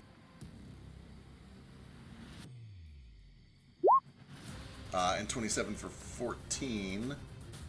Almost drops her. Alright, I will go ahead and do a flurry of blows. Start with the bite.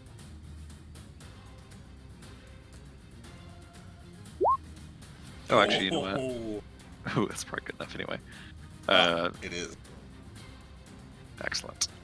How much health did she have left? Because I forgot to put my rage damage in, so she should have taken 6 more damage from those 3 hits. That would have done it then, so you can actually move that bite over. Outstanding. Yep, I will Bite. move the bite to Boyd. Bite the bite. Whoa. That crit Forget lands that in for HP. 16. Outstanding. And actually, if it's not too late to change my mind on that, if I had known that she was down, I would not have used my flurry of blows. So I'll just use my one bonus action attack there. That's right. And as she falls, I will use this right here. Bathe myself in some nasty pag blood. And with that bite, after I chomp down with my jaws, I'm going to reach out with my hands and spend a superiority die and attempt to restrain her. Uh-oh. Shit.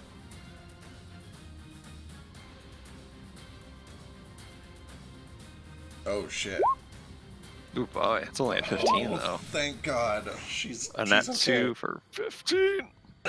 That's not Terrible. Oh yeah, no, you're already advantaged. Yeah, it's already with advantage and with the +4 from the superiority die, still only 15. Woo! Well, alright then, that doesn't work. Oh well. And that's my turn. Alright. Vasu. It looks like he's dropped back out. His internet again is being real shitty. Oh, he's back. Oh, he came I back. hear him boop. With that said, I don't know if his internet is super stable. Yeah. Should we puppet him? Probably. I feel like he'd want to solo the Hydra because he's immune to poison. But I don't want to speak for him. I also don't want to like use his weekly thing, but he has a free cast of Fairy Fire, and he knows that one of True. these things goes invisible. That's true. Yeah. It's like a solid enough option. You can hit all 3 of them with it, right? Yeah. Oh no. Yeah, it's just. Just type, Yeah, Milo. you probably have to type. We're not getting anything through robot voice. Should I? What? Message me. Should you what? Oh, there's a Popeyes. It's weird because apparently he hears everything. Yeah, that's- he hears everything from weird. us. We That's just just don't a- hear from him. That seems to happen a lot, actually. Like, even back when his old internet was just kind of shitty. Like, it seemed like he could always hear us, but then he would come through Roboty. I'm real curious if he has, like, good down speed and terrible up speed or something. Maybe he can change that somewhere. All right. Basu's going after that fucking Hydra. Hell course he yeah. He's, Oh.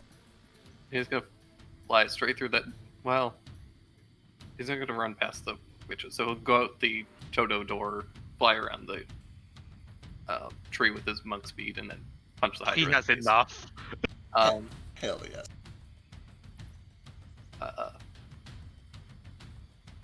actually, he's not gonna punch the Hydra. He's going to fairy fire the three of them.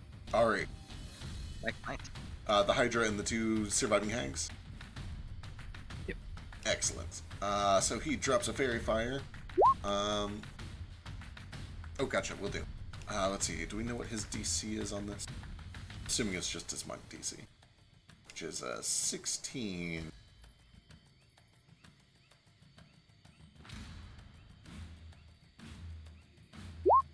Oh, thank God.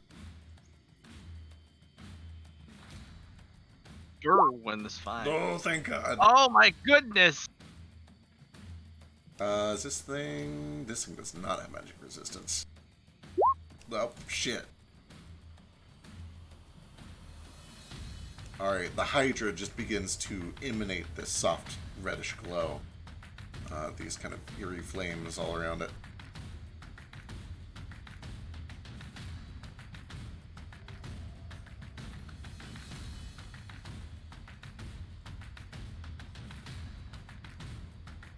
Alright, anything else for Vasu?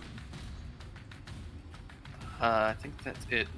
All his Alright. bonus action stuff he needs to like attack for. I think. I think so, yeah. Alright, that brings us to Nomad. Right. So these talons stabbing to the ground, he's so much faster than normal. He goes like right there, bursts out of the bead curtains, sticks to like just above the door, locks on the Dwight, and several of these talon tentacles raise up, kind of like several cobras, ready to strike. And these are all advantage. Thanks, Gale. Oh my... What the fuck is this? Okay. 13, 24, 16, 20, So that 24, is 3 10. hits on 2, 4, and 5. Okay, let's find out if this thing has any resistances. Perfect. Why would it? That's ridiculous. Okay.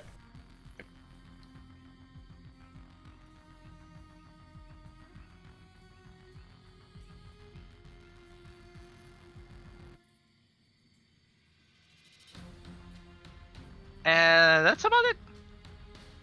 He kind of purchased himself down over yonder.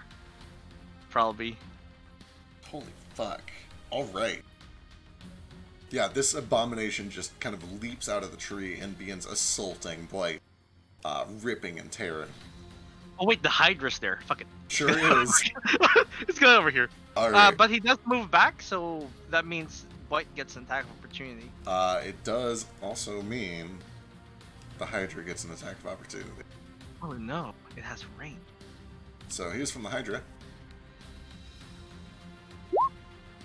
That hits. Woo! May I use my reaction? Absolutely. Give him a +5 bonus to AC.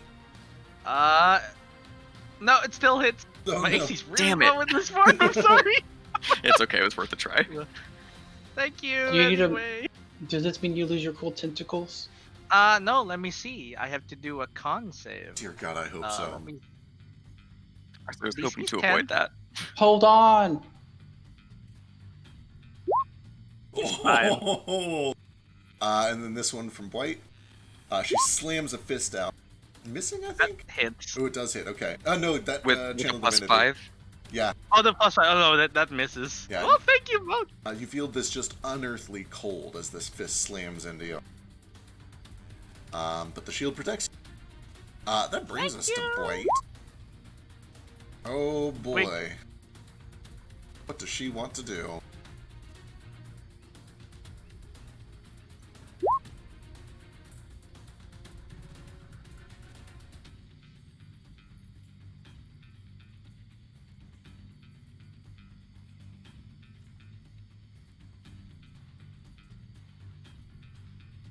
Oh, that's a good option.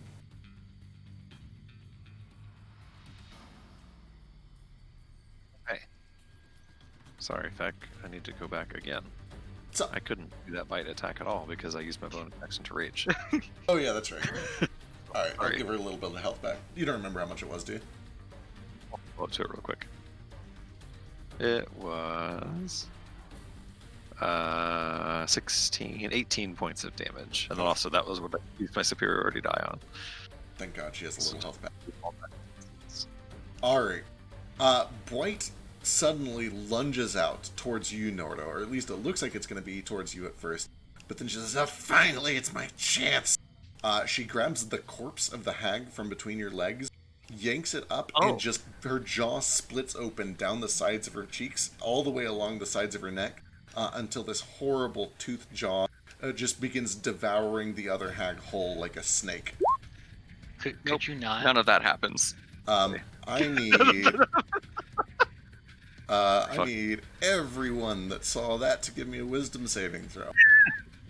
So that's Is this a everyone fear except effect? Ace. It is a fear effect. I'm immune. Nice. Do you see me right now? I'm a coward. Fear. Or fair. Let's see, you're looking for a 15.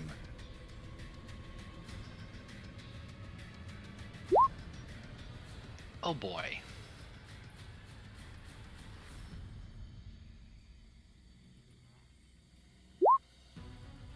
Let's see. Norda good, Moat good, Gale bad, Flick bad, Nomad immune, and Vasu.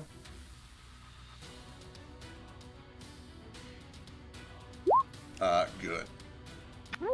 Alright, so, let's see. While you are frightened, you are incapacitated, can't understand what's going on around you. I control your movement, and then you get to repeat the save at the end of each turn.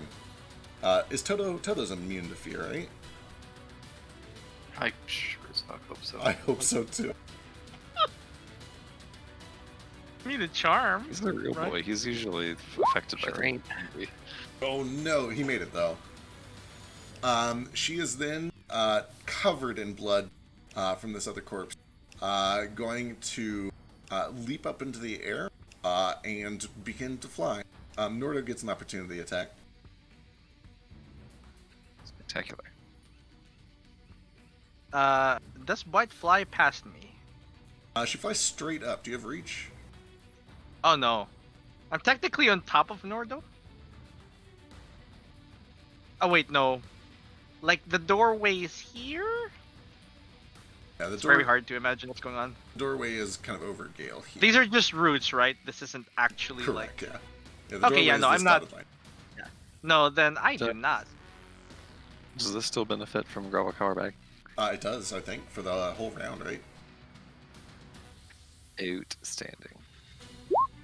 19 is good for 9 points.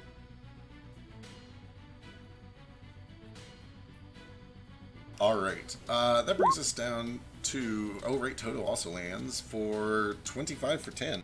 Whoa, she's not looking good! Okay, she's gonna try to get behind this Hydra for a little bit of cover.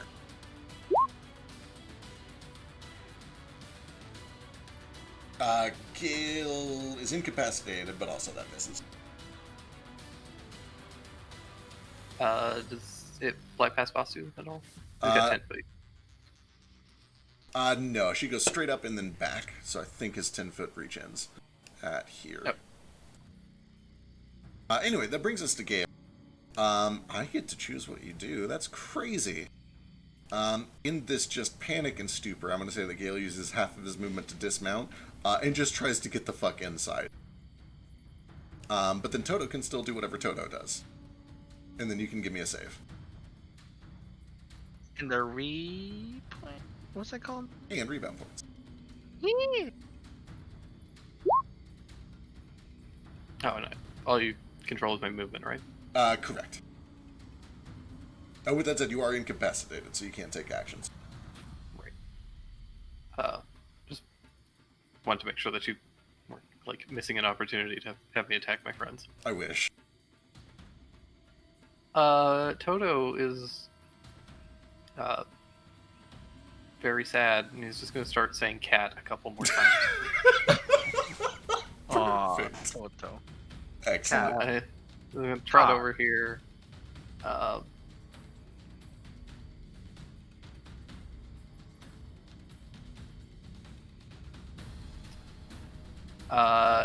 Actually, he can't do shit. Right, your bonus Oh, action. yeah, use the bonus I action. did bonus action. He still can't move, so he'll just come over here and comfort Gale. Start like nudging at him like Alright. a sad dog. Yeah, he's trying to get you to shake out of it. Alright, go and give me a wisdom save. Oh, he did saves. How generous. They do get saves. Oh, no! Moat, you don't give an aura yet, do you? Not yet. Oh, it's a damn shame. Alright. You got some rebound points, at least. All those dump stats coming back. Right. Okay. That brings us to Haresta. She's going to use her action to go invisible. And then... you see footsteps kind of splashing away around towards the back of the hag. That brings us to Flick. The back of the Hydra? Yep, kind of behind the Hydra.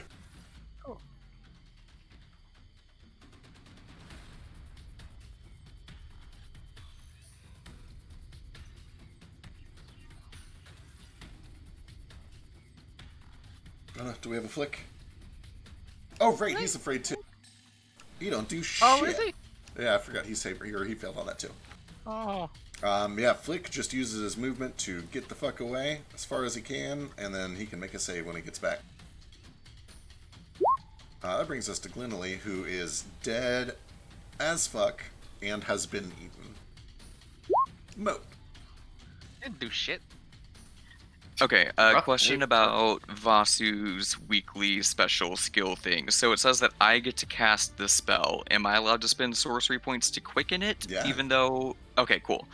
I will drop some sorcery points then, and I'm going to quicken a fairy fire, and I'm just gonna try and hit White and the Hydra. Yeah, that'll work. The Hydra's big enough for that, so here we go.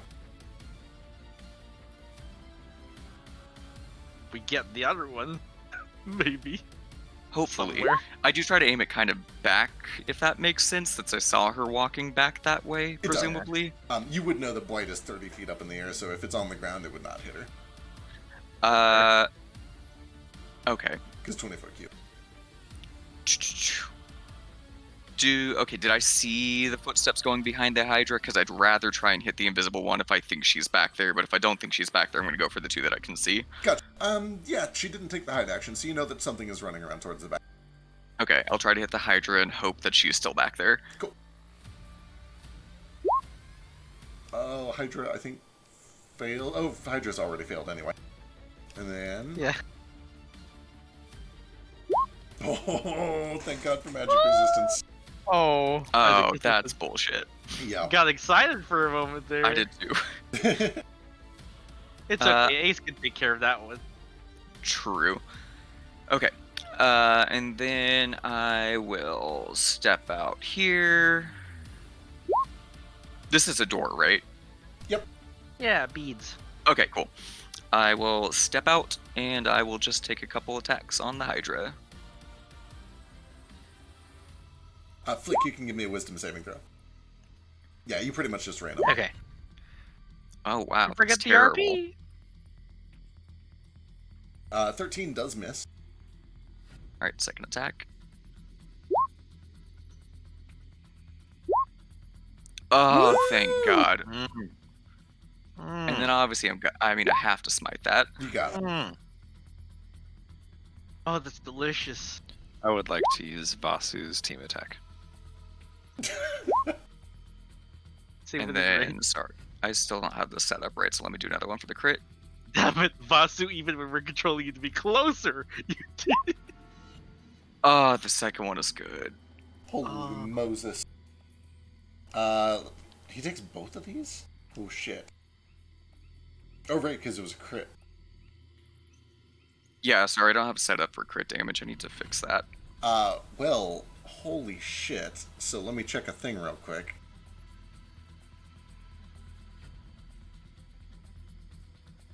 Yeah, Moat, this thing begins to lash all 7 of its heads down towards you. And one kind of goes in for a bite. You duck to the side, bring the weapon kind of horizontally straight through its jaw, and just cut all the way down the neck. And the whole thing just begins to sear away in white flames as that head is very thoroughly vanquished. Hot. Okay, and then I think I have enough movement to just walk around this way. So I'm just going to do that, make some space. All right. And that should be it. Excellent. It's the Hydra's turn. Let's do some shit. It's going to get right up in everyone's faces. It's got 6 heads left. 1, 2, 3, 4, 5. It can't get Gale, but it's going to hit Moat twice, and then Vasu, Nordo, Nomad, Toto once each. In that order, top to bottom. So Moat takes the first 2, and then we go top down. Your attacks, yes? So those are on Moat. Those both miss. Alright, 1 for Vasu. I think that either misses or he can deflect I it. think that misses. I'll check in a second. And then Nordo. 23 for 9. Hit. 1 for Nomad. 20 for 13. That hits. And then 1 for Toto. Big old miss, I think. Yep. Vasu's AC 21. We're good. So he is fine on his.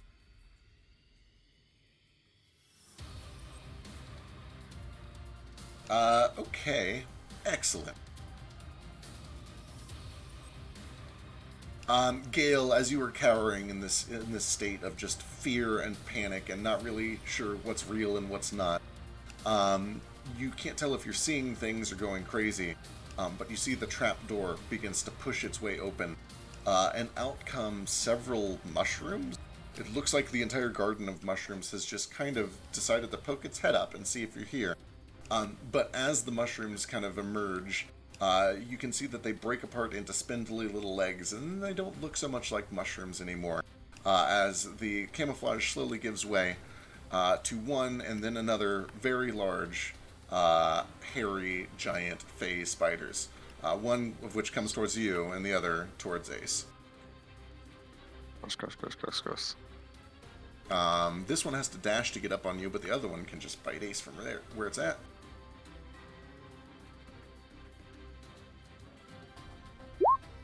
I wish I had advantage. 20 on Ace? Not so fast. Not so fast. Do you have more than 20 AC? Hold on. Okay. Oh. The rings in my eyes start to glow as like these, as like this darkness shield kind of protects me. Yeah. Alright, this thing tries to clamp on, and you can see it's just biting down into the shield, trying as hard as it can to get this venom into you. But you're able to hold off with the shield. And that brings us to... Also, I think their thing is not working. Let me put them back in at +2.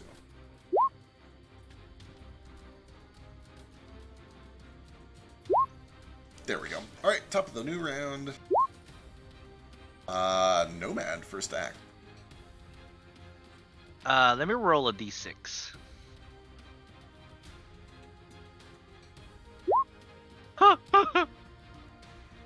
It's back! Oh no. He leaps down at this thing. Just tentacles flailing. He has advantage because of fairy fire. Oh! Oh god. 16, 21, 27, 22, 23, 23, 26. Alright, that all Does hits. with a 16 crit. hit? 16 Oh, does God. hits. Let me add this all up.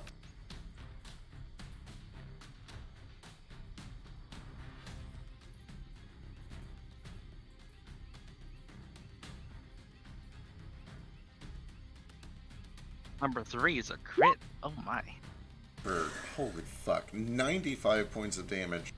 As you kind of dive in, basically straight towards one of these heads, just kind of blending it all the way down to the stump, and then you just continue to kind of dig in around the shoulders and into the vital organs of this thing. Another head is very gone, but more importantly, this thing is, like, pretty close to dead as is. God, fucking terrible, the mist monster. Anything else? No, Help! that's an action. Alright, Vasu. Do you guys want him punching Blade or the Hydra? I think he's gonna fuck up that Hydra. Alright. He's gonna get Is right White next to the flying nose. though? I think he might be the only one who can hit White. Flying. I thought she was just on the back of the Hydra. I might be wrong. No, she is flying. Seems like that's gotta be Basu then. He has advantage in everything. And fire damage prevents it from doing weird shit. Yeah, we gotta kill this Hydra. You're right.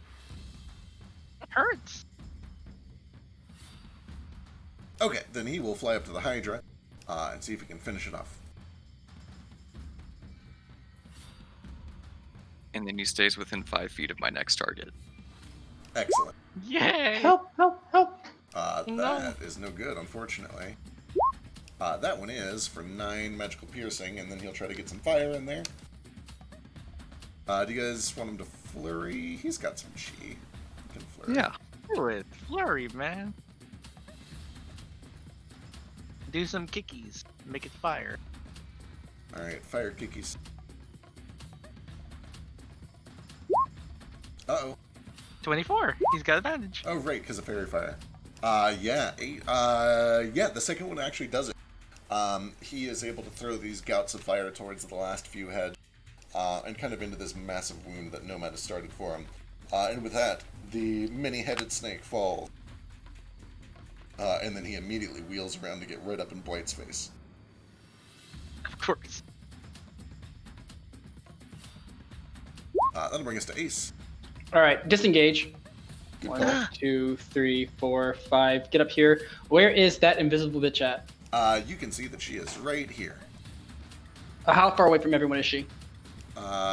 She is here. All right, cool. Well, I'm gonna shoot her.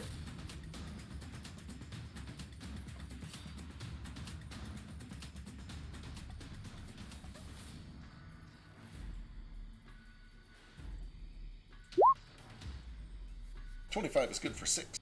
And I use my reaction to cast darkness on her. Oh, god damn it. And guess who has true sight? It's me. So that's a 20-foot sphere, right? 15 radius. Cool. This bubble of darkness just kind of emerges, engulfing nobody because Vasu's up in the air. Yep. At least we know where she's standing, maybe. Yep. And she probably can't see unless she can see magical darkness.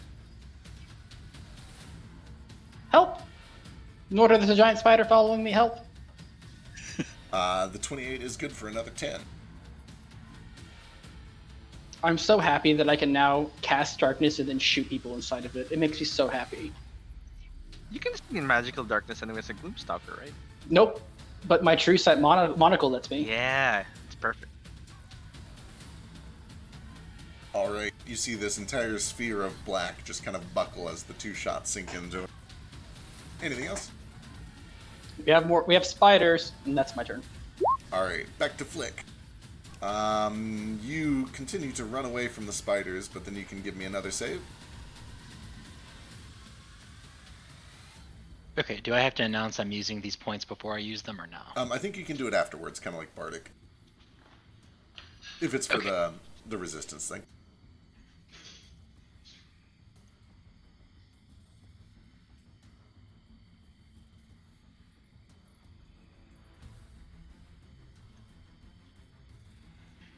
Sorry about that. I had sticky keys come on. Hey, you made it. That does happen at the end of your turn, but you still get rebound points because you lost your whole turn, so you've got 4 stockpiled. Neat. Okay. Alright, likewise, Gale, you really don't have anywhere to go, except to run away out this way, which will trigger.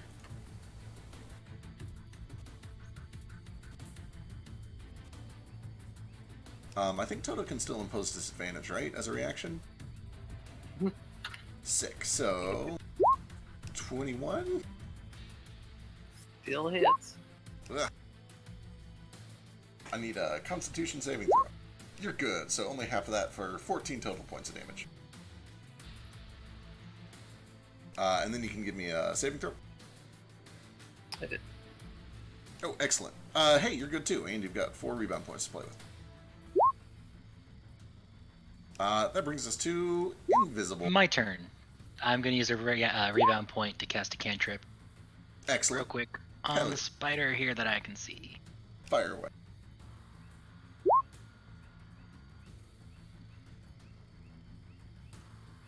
Up to 3 woo! now, right? Yep. Yeah, and those all hit for 9, 8, and 10.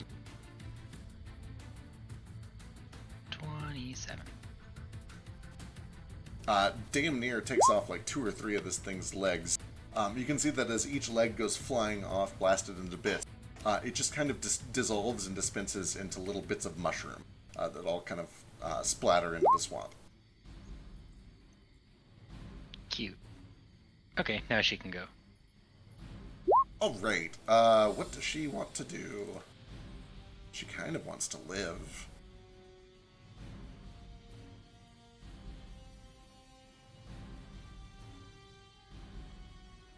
She doesn't have her coven shit. She's dead now.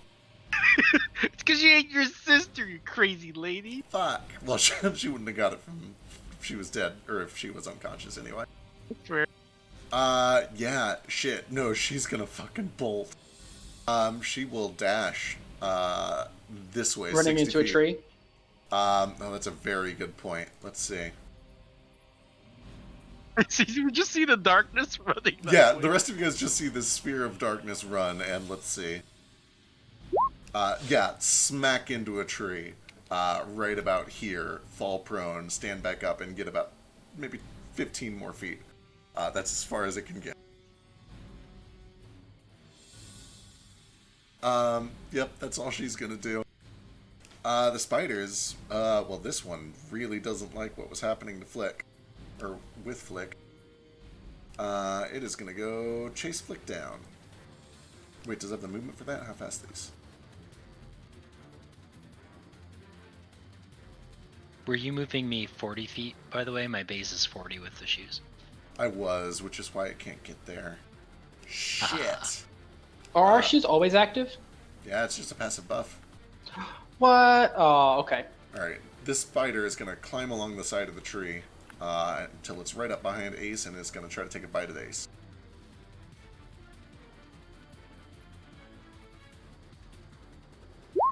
For 12, which I think misses. Yeah. And then as a bonus action, right after this attack misses, the entire spider kind of like pulls away from you, kind of folds itself flat against the tree, and just turns into this weird kind of mushroomy fungus against the side of the tree. Nope. I don't like. Just a big patch of fungus on the tree. Stop chasing my brother and then disappearing. This thing doesn't like Toto. How smart are these fuckers? Nope, not very. This is gonna be on Toto.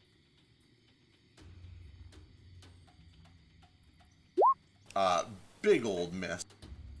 And then it is likewise when it can't get a grip on Toto, going to come over to this table, just kind of sprawl across everything and turn into this just mold and fungus that covers the chair and the table and the floor in here. Hydra's dead as fuck. White wants to do something before she dies.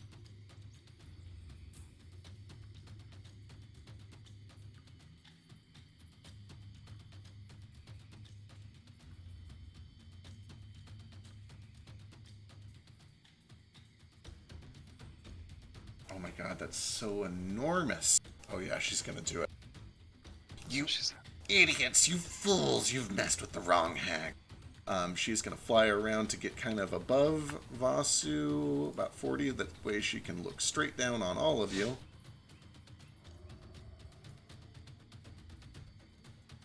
And fire a cone Okay, of cold, Burrow. which is a 60-foot Oh. cone, which I think hits everyone. Pretty sure. Oh. Yeah. Except for Toto. Other than like Flick. Everyone except for Flick and Toto. Con save? So yeah, there is a sudden burst of this frigid cold air, and I need Constitution saving throws. Oh, Gale, amazing. Oh, that's very, very good. Wah, wah. It's only a 14, Me too. thankfully. Ace, take my inspiration. I love you. Also, who got inspiration? Galen Nomad. Galen Nomad. Ah! Wow! It's okay, I have Thanks, resistance bro, to mad. cold. It's okay, my mutated flesh is resistant to cold. Both the mouths on his neck say simultaneously. Like two people talking at once. Yeah. What's half of 37? 18. God, everyone saved on this except for Moat and Ace. And me. Oh, I Ace- re-rolled Well, and Ace- saved. re-rolled, Ace yeah. is fine. It's just 18. 18. Let me see if I keep this form. Way down to 9 damage for me. Yeah, that was way less. My darkness stays up. Oh no. That was way less impressive than I thought it would be. It's still better than that one time that I did Cone of Cold. Oh boy. She's gonna fly another 40 feet straight up if Vasu doesn't hit her. Smack her, Vasu. Oh my god, she gets away. Okay, she is 80 feet in the air now. Did that cone of cold hit the spider, or did it just hit fungus and Uh, nothing happened? It hit fungus, and you can see that frost has formed over that fungus for sure. Hard to tell what exactly being in that fungus form does. We'll find out next time on Dragon Ball Z. What's up? Okay, speaking of that fungus, you said it was on the tree. How high up is it? It's just right behind Ace, maybe 5 feet up. I would like to step behind Ace. I will reach a hand out, stick it right into the fungus, and I will ignite it. Kind of boy. God. Yeah, Frost what we and need flame. here, burn it all down. Excellent. I will have you roll some damage in a moment. Yeah, you're good. Alright, anything else? That is my action and movement. I think I'm good. Alright, you guys watch as fire begins to spread through this fungus like it is just gasoline, and then kind of wraps its way around the bark of this giant willow. Nordo. Nordo looks back to where Ace had pointed out a spider and sees Moat light all that fungus on fire. Says, well, it looks like he's got that under control. If you'll excuse me. And he's just going to go storming off towards this sphere of darkness in the swamp. Get right to the edge of it and just take a leap towards where he thinks probably the middle of it is. Excellent. Yeah, disadvantage because you're blind. But it cancels out because she's blind too, so it's just kind of a clusterfuck in there. Yeah, I will... Oh, it cancels out anyway. Okay, so no need to reckless.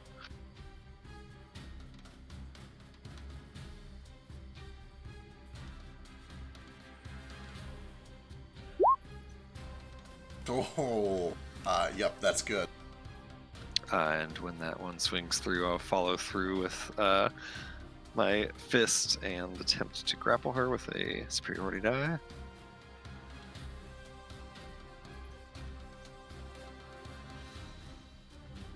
As a bonus action.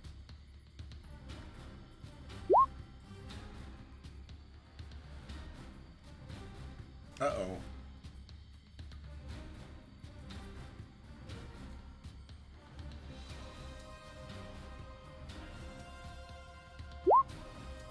It's 30. Yeah, easy enough. You grab her by the wrist and just kind of slam her around.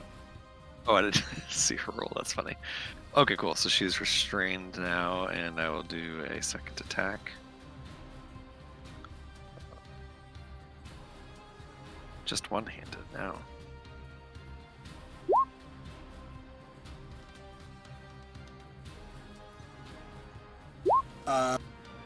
You are able to do it in its current state. Okay. Let's see, that is a 9. Alright, That's action. That's Oh, bonus yeah. action. Oh, sorry, carry on. That's it. That's my turn. All right, that brings us to the top of the new round. Flick is first act. Oh, cool. I don't have to waste any points. All right, let's see.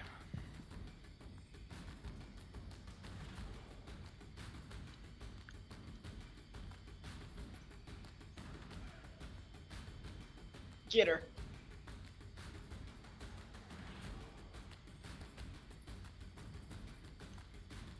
Cutting action to get to here. I could actually just do it from back there, but I'll get closer. That's fine. You could. Oh, And oh, she has resistance to these. Fuck.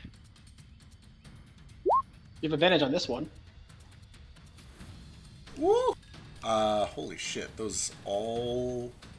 Yeah, those do all land. Sick. Does the crit hit or no? I don't think the crit... No, I don't think the crit hits. Unless you have advantage for some reason. On Haresta, you would have. You had Devil Sight, right? Oh, you have Devil's Sight?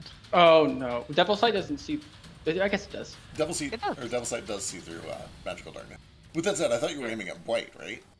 I was, yeah. Okay. Oh, then yeah. So the second one actually slams up to white, and as it does, you just see her body go limp and begin falling 80 feet down towards the swamp until it lands with a splash about this spot over here. And then you can wheel at 17 over to Haresta if you want, who you can see just fine. Yeah. Actually, you I don't. can see her. I'll do that. You actually don't What do see you her, do? but you see Nomad or Nordo in the darkness is grappling with some invisible something, and you're able to throw that 22. Oh over. right, yeah. Does he? Wait. Does Flick have Devil Sight? He has Devil Sight, Yeah. but cannot see invisible things. Nice. Yeah. But with that said, still a 22 for 15 points of damage as this Eldritch Bolt just kind of rockets into the darkness. Neat. Okay, that's me. Alright, brings us to Ace. Well, I'm taking advantage of that. Yeah. Being restrained.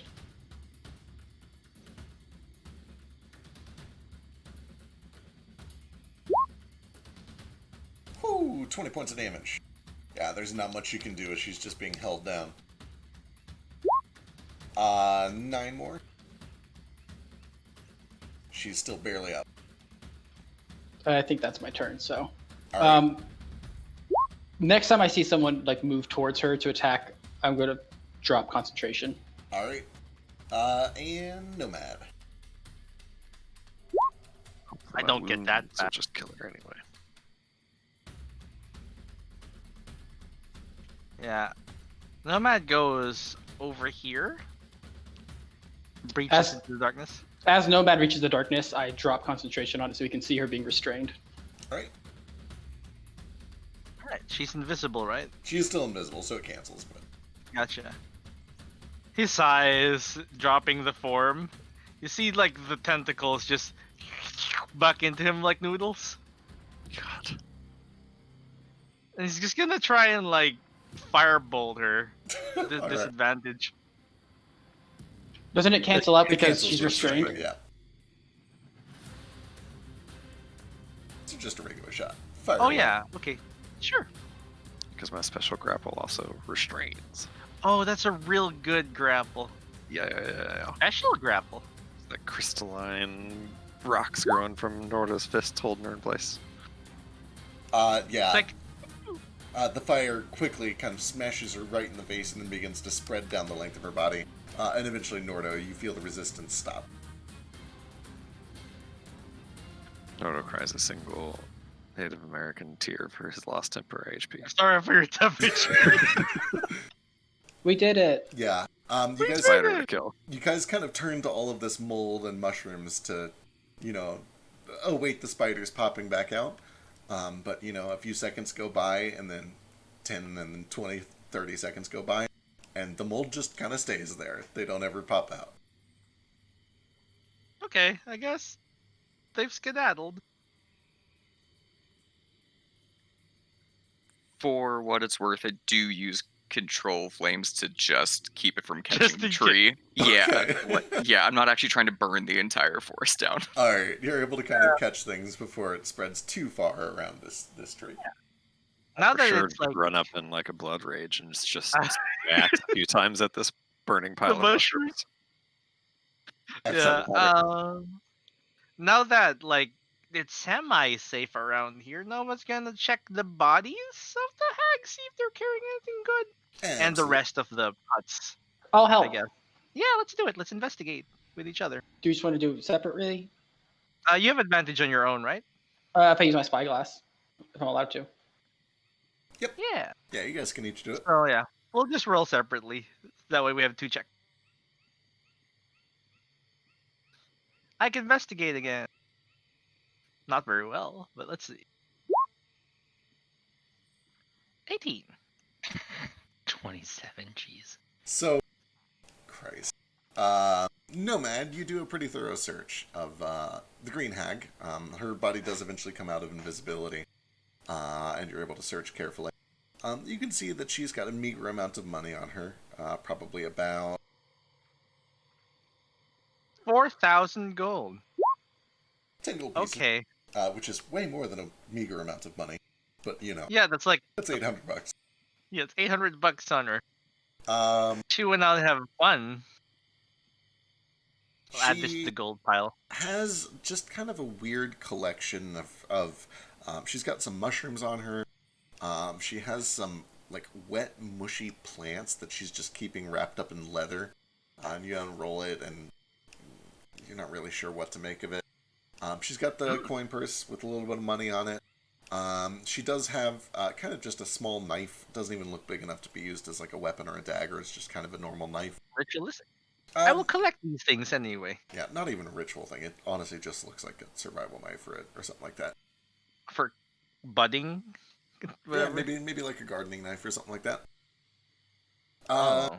Ace, on the other hand, is not fucking around because he knows that one of these bodies is inside the other body. Oh yeah, that's why my hand was just like, All after right. I put this bitch open and get this other bitch out. Yeah. And he just like a tiny little terrible person, just starts carving Gremlin. open this thing like a tiny gremlin. Until eventually he's able to get the two bodies kind of separated. Looking over him, you do see that there is a little bit of gold again, collectively. 9 more gold pieces. They have, one of them has this kind of copper locket with just a decayed, rotted old picture on the inside that is just like entirely mold covered in black, and there's no way to make out what it originally contained. But there's a piece of paper that probably used to be a painting or a drawing or something in the locket. The locket itself looks like it might be worth a couple of silver, but not much more than that.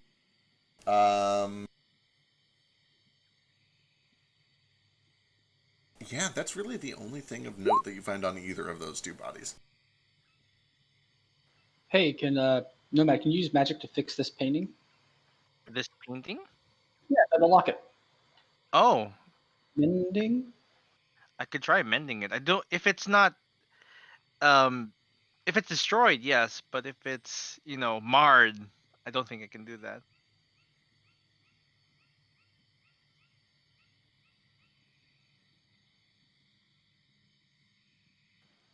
Like I know that. I think someone. I'm not sure if we actually looked it up, but when someone like, either we were told about hag covens, or maybe I'm just remembering from a different campaign about how they have like a thing that combines them all together. Is there like object that they all seem to have in common? You haven't found anything like that on them. The only thing that you've noted that each of them probably had a copy of was the key to get into the cellar and the storage area. But nothing on their person resembling like a shared item or anything like that. So, Mo, you have the bell, right? I do. Is it magical? I don't believe so. Let me investigate it. Yep, nope, you kind of, wave your hand around it and kind of move it around. It doesn't seem to buzz or vibrate or anything like that. And if anyone, I don't know if anyone passively has to detect magic, but with a little bit of time and study, you do determine that it is non-magical. Can I see it real quick? Here you go. I'm gonna look over it, see if there's any like writings or symbols on it. Sure, give me an investigation check.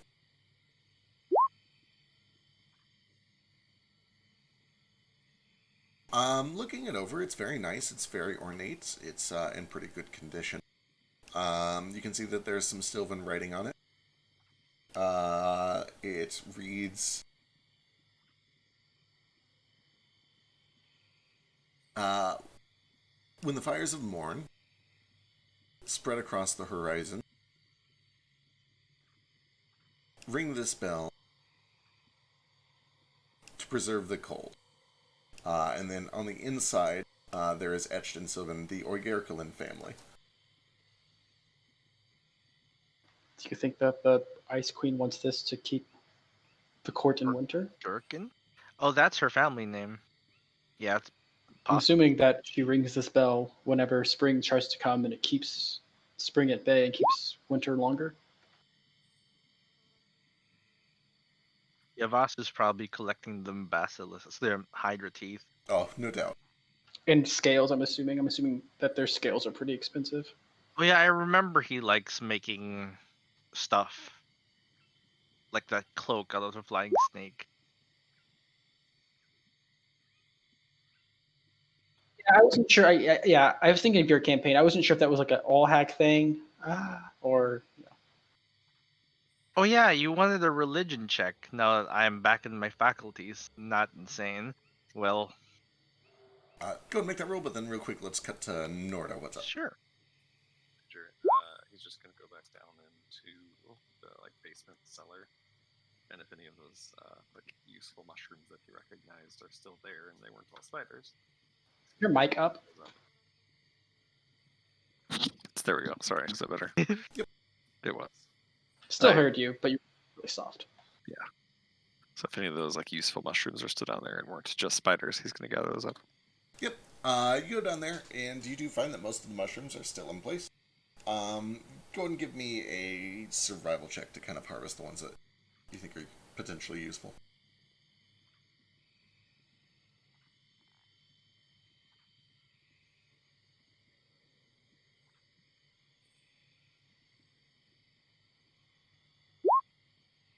Cool. You're able to get a good assortment. You've got probably like 4 or 5 pounds of moderately useful mushrooms that can be used as either food or just very mild poisons. Not even enough to do like deadly damage, but enough to make somebody sick potentially.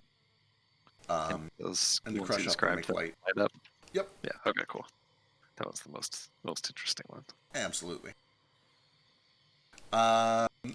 Nomad with a 20 on how to demon things work. You would know that a demon is typically actually a collection of multiple souls that is being dominated by the largest and most powerful among them. So when a soul dies, it usually goes to wherever it has the strongest sympathy, whatever realm has the highest sympathy to it. For evil souls, that is often one of the 9 hells. Once it arrives there, it starts as a very, very weak soul-like creature, sometimes like a lemur or even something worse than that, like just a bug or a rat or something like that. Until inevitably it either... Demon roaches. Yeah, exactly. Until inevitably it either eats or gets eaten, oftentimes very literally. And as these souls kind of eat each other, they absorb their power. The souls kind of merge into these larger and more terrifying creatures, until eventually they kind of gather enough power to gain a degree of sapience, usually very malicious and twisted because it is many evil souls that have all come together for kind of the unified purpose of nothing more than greedy survival. And then eventually, if they survive a very, very long time, they can become smart enough to turn into a fiend proper.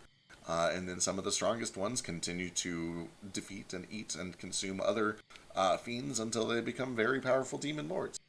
And when one of those demon lords is slain in their home plane, typically what happens is all of the souls that made up that creature are either absorbed, if you happen to be a fiend yourself, into you and you gain their power, or they disperse back to wherever each of those individual souls feel the most sympathy, which is usually right back into the Nine Hells. Nomad circle finishes the of PowerPoint life. presentation. Any questions?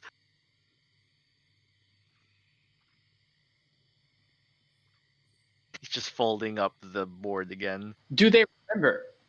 So, like, does the main soul of a demon lord remember when he becomes a roach again? No more than the individual cells of a human's body remember who they are when they die and return to the earth. Mine definitely do. Jesus Christ, you guys, did you see that? She just ate that other woman. Actually, Right, that was so. Oh not god. see that. The grossest That things was- I've seen. That was We've the seen most some gross horrifying shit. thing. I'm glad I didn't Can see we it never then. talk about it again? That'd be great. So did she like seem to get more powerful when she ate her? I don't know. She flew away like a witch. She did. And here I was worried they were sending us to just kill some old ladies. You weren't kidding. Those things really were monsters. Oh yeah, they tear souls apart. It's a good thing they did nothing of the sort to us. So if they Soul check? find like Soul check? So wait, if they find a fiend and they tear it apart, do they tear the souls apart from each other, or do they just tear parts away from each of the souls? No, man, your presentation's not over.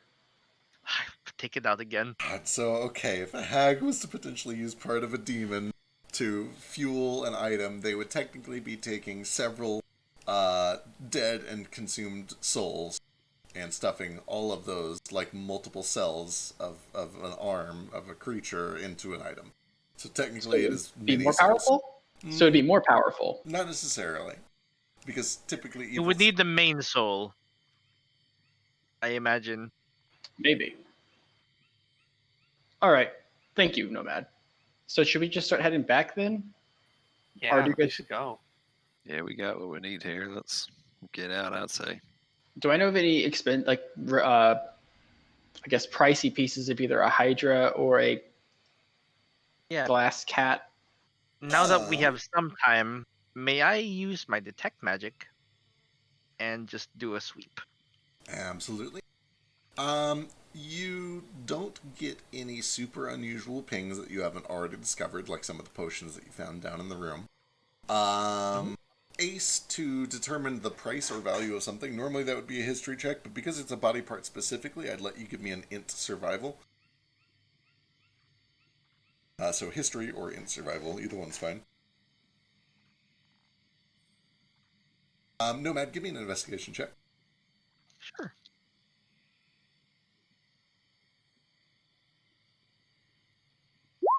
God damn it, Nomad. I don't know what this is for, Woo! but it's probably something that bothers you. As you're doing a sweep with Detect Magic, just trying to see if there's anything magical that you haven't already spotted, you do notice that although the bell does not give off a magical aura, it is unnaturally clean and resilient. This Thinking- bell absolutely is magical. Someone has hidden its aura, perhaps. Or maybe it's a component for some magic. I mean, it on itself makes it sound like it helps preserve winter Yeah, longer. That's not mundane. So perhaps she does in fact need it to keep her court in power. Absolutely. The thing is, when I use components, they themselves are not magical, really. They can still get scuffed. This one is Yeah. pristine. I mean, you're also not a Fey Lord, This is true. or are you? Do you have any Fey Lords in you? I don't know what I Come have. here. in Bend down. Okay. You're too tall. I like pull down his eyelid and look into his eyes. Do I see any Fey Lords inside of him? Give me an- Grab squat. give me an I'm going to check. investigate. I'm going to use my spyglass. Alright. Is there a pixie in there? Do I see it with my natural? You don't. Christ. With your true There's a sight, pixie. with your true My sight, true sight, natural and 20. your natural 20, you don't see any Fey Lords hiding on the inside of Nomad's eyeball. But nice Well, use What of if not they're your- not there. Feylords? What if they're just pixies? And they're hiding behind the tentacles. I don't know. You're too peaceful to be a pixie. I haven't stolen from anyone yet, I guess. Pixie Well, steal, you haven't right? been caught. Wink. Well, that's true. Well, What that's not is it? true. You have been caught many times trying stealing from people, but like that's just because you're bad at it. We're working on it. Mostly This because is you say, true. "Haha, I stole this from you." You really like to announce it to people. It's more like robbed, and then they run. Yeah, except for that one time where you did it really, really well. Then we're so excited you went back and told the person, "I don't know if you know this, but I robbed you. I'm so proud of myself.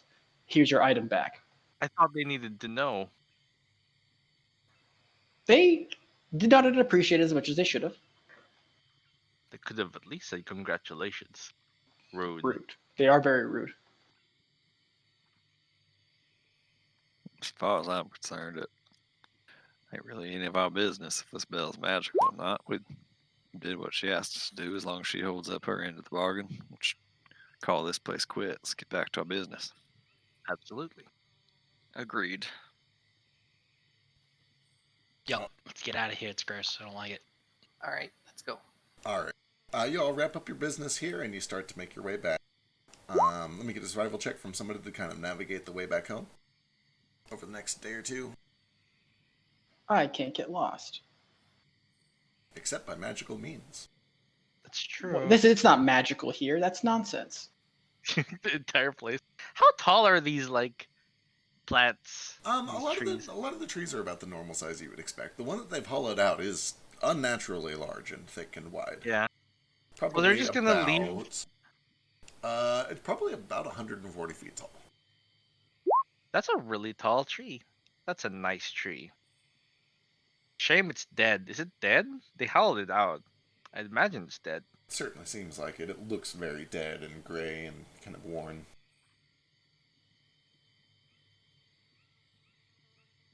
I feel bad for the cat.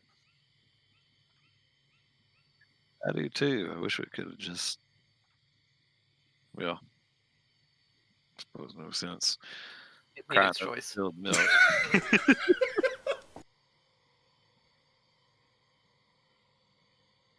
Like hadn't just come out shooting Eldritch Blast at it out of nowhere. Could have talked. Oh well. Christ. Let me get that survival. I think Ace wants you to do it, Norda. Oh, yeah.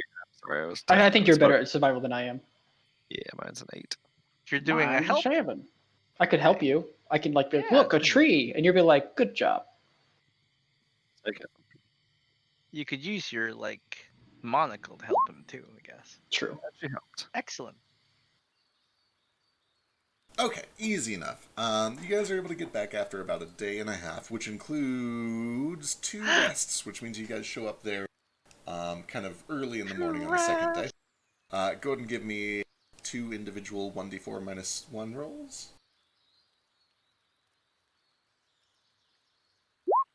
God damn it. Excellent. -1, so 2. So a 3 and a 5 2. rest. Yeah, you guys get the equivalent of 5 days of mana. But our dice, our hit dice Hooray. haven't been regenerating, have they? For a Correct. long time. Actually, you do Long also get the equivalent of a long rest here too. Oh shit. So yeah. Yeah. So like half your Um, dice, right? Yep, half of your level's worth of hit dice. Over those 2 days, over the 2 days that we're traveling, can I have made 4 castings of fabricate? Yeah. I'd still It's have max only, HP at I was gonna say it's Yeah, only a it's- 10-minute cast. yeah. I can only do 4 because like I need my brain thing for it. My extra folds. Say what now? My extra brain folds that gives me jewelry skill. Oh, right, that thing. Okay. So I'm gonna make 4 jewelry rolls to try and make really pretty jewelry. Sure. Here you go. Fabricate will always make whatever the best you're currently capable of doing is. And you rolled that 32 right off the bat, so all 4 of them are Okay. 32. Excellent. And going forward, if you ever make jewelry with that thing active, with the proficiency active, Yeah, with that active. it'll be 32 quality. So I What? have made a lot of these. I'll describe them later on. Don't worry. We don't have any cursed shit, do we? Hope not. Okay. In fact, everything we took for them hags probably cursed. Not that I know how to tell, but they seem like cursed sorts of people. I agree. Potions and shit. I've just felt so useless lately with my magic. I haven't used any of it. Yeah, note to self, I need to start, I gotta ramp up these encounters. I knew I was giving you guys some cool toys and shit, but, I expected that to be at least a little problematic. We also It went wouldn't into have that been with, without- fully yeah. rested and That's true. Yeah. You were fully rested, and you had, 2 really good kind of, ambush situations. You handled it really well. It was nicely done. Yeah. And I didn't do anything. Yeah. No, you did. You gave us advantage, and I raped things with it. Bad word. yeah, that was pretty important. I probably wouldn't use that term, but Yeah. yes. Fair. I Uh, raked things. I raked in that dough. with a K. With a K. Yeah, with a K, a very strong K. That's a much friendlier term. Let's use that one. But around Rake it.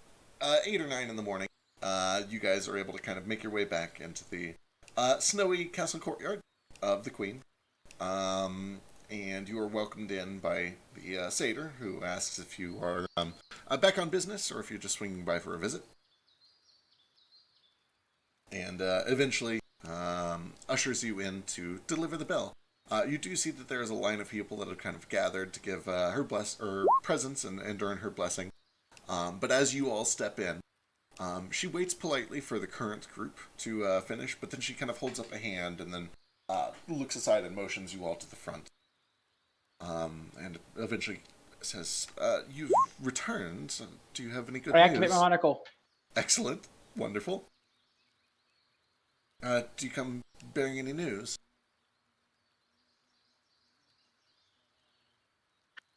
We come bearing results.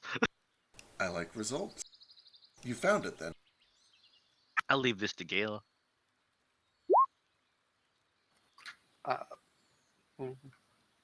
As my friend said, yes, we dealt with the problem you were encountering, and we've returned with your bell. No, gesture to whoever has it. She takes it and kind of begins looking it over very carefully. She checks the inscription on the inside. She kind of looks all around. She scrutinizes it very closely. And eventually she says, "This looks very good." A moment, and she'll... Ladies and gentlemen, I'll be back with you in 20 minutes. I have some very important business to attend to. I apologize for the delay. And then she begins to kind of walk off to a side room and motions for all of you to follow. Ace. Oh, never mind. Never mind. I thought she was going without us, and I was going to sneak after her, but we're good. Gotcha. I'd like to make an insight check and see if she plans to murder us all. Sure. I was actually about to do the same thing if I can. God, that'd be a fun fight. You guys would get destroyed. I'll Yeah. also make an insight check, but I'm just trying to get... Sure. I guess I'm trying to see if her reaction kind of verifies my feeling about the bell, about it's something Yeah. she needs. Like, inside, deep down, is she like, yippee-ki-yay? Norno, you don't think she has any malicious intent. She seems very grateful, very eager to take a look at this. You get the sense that she's probably just going to make sure that it's legit. Moat, kind of same deal. You get the sense that she's just kind of eager to get this taken care of. She seems very thankful. Ace, same deal. You don't get any sort of malicious intent or anything. Oh, I'm looking for malicious intent. I'm seeing if her reaction to the bell was kind of along with does it seem like she needed this bell for something? Needed it and more than just sentimental value? She definitely regards it as very valuable. She's treating it with a lot of caution and respect, and a lot of scrutiny as well. You don't immediately know if it's you don't get the sense that her life has just been changed or anything like that. Understood. But anyway, she guides you into a small room. where you see that there are 2 or 3 other Eldrin, all with this kind of pale skin and these almost like icy-like hair and these soft blue eyes. And she begins to speak in Elvish. Any elves? Who's got the Elven? I here? do. Excellent. I do. Excellent. I do. Excellent. Lots of Elven speakers. Magister, please, could you take a look at this? Make sure that this is the real deal. They've returned, and they claim to have brought it from the hags. I have no reason to disbelieve them, but I'd like to be sure. Oh yes, of course. And he kind of takes it and begins to carefully study it. You see he begins casting some spells, doing a little bit of close scrutiny. And after a little bit of examination and some flashes of light, he turns it. It looks to be the real thing. I'll have it cleaned and put back where it belongs. Yes, thank you.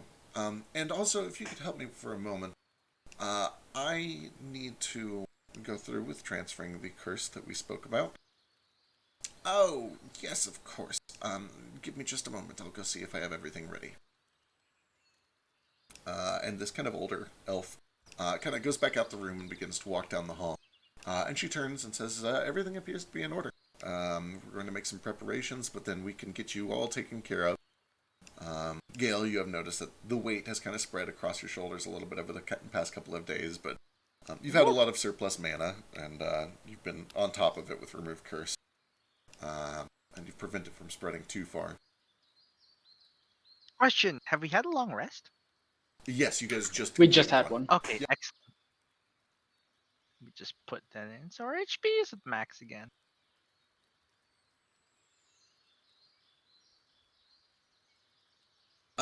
Eventually, the other mage returned, but he's got with him a... it looks like a sled of some sort, and it's on these rails, although it is indoors, so it kind of makes this slightly unbearable screeching noise of metal on stone as he wheels it in.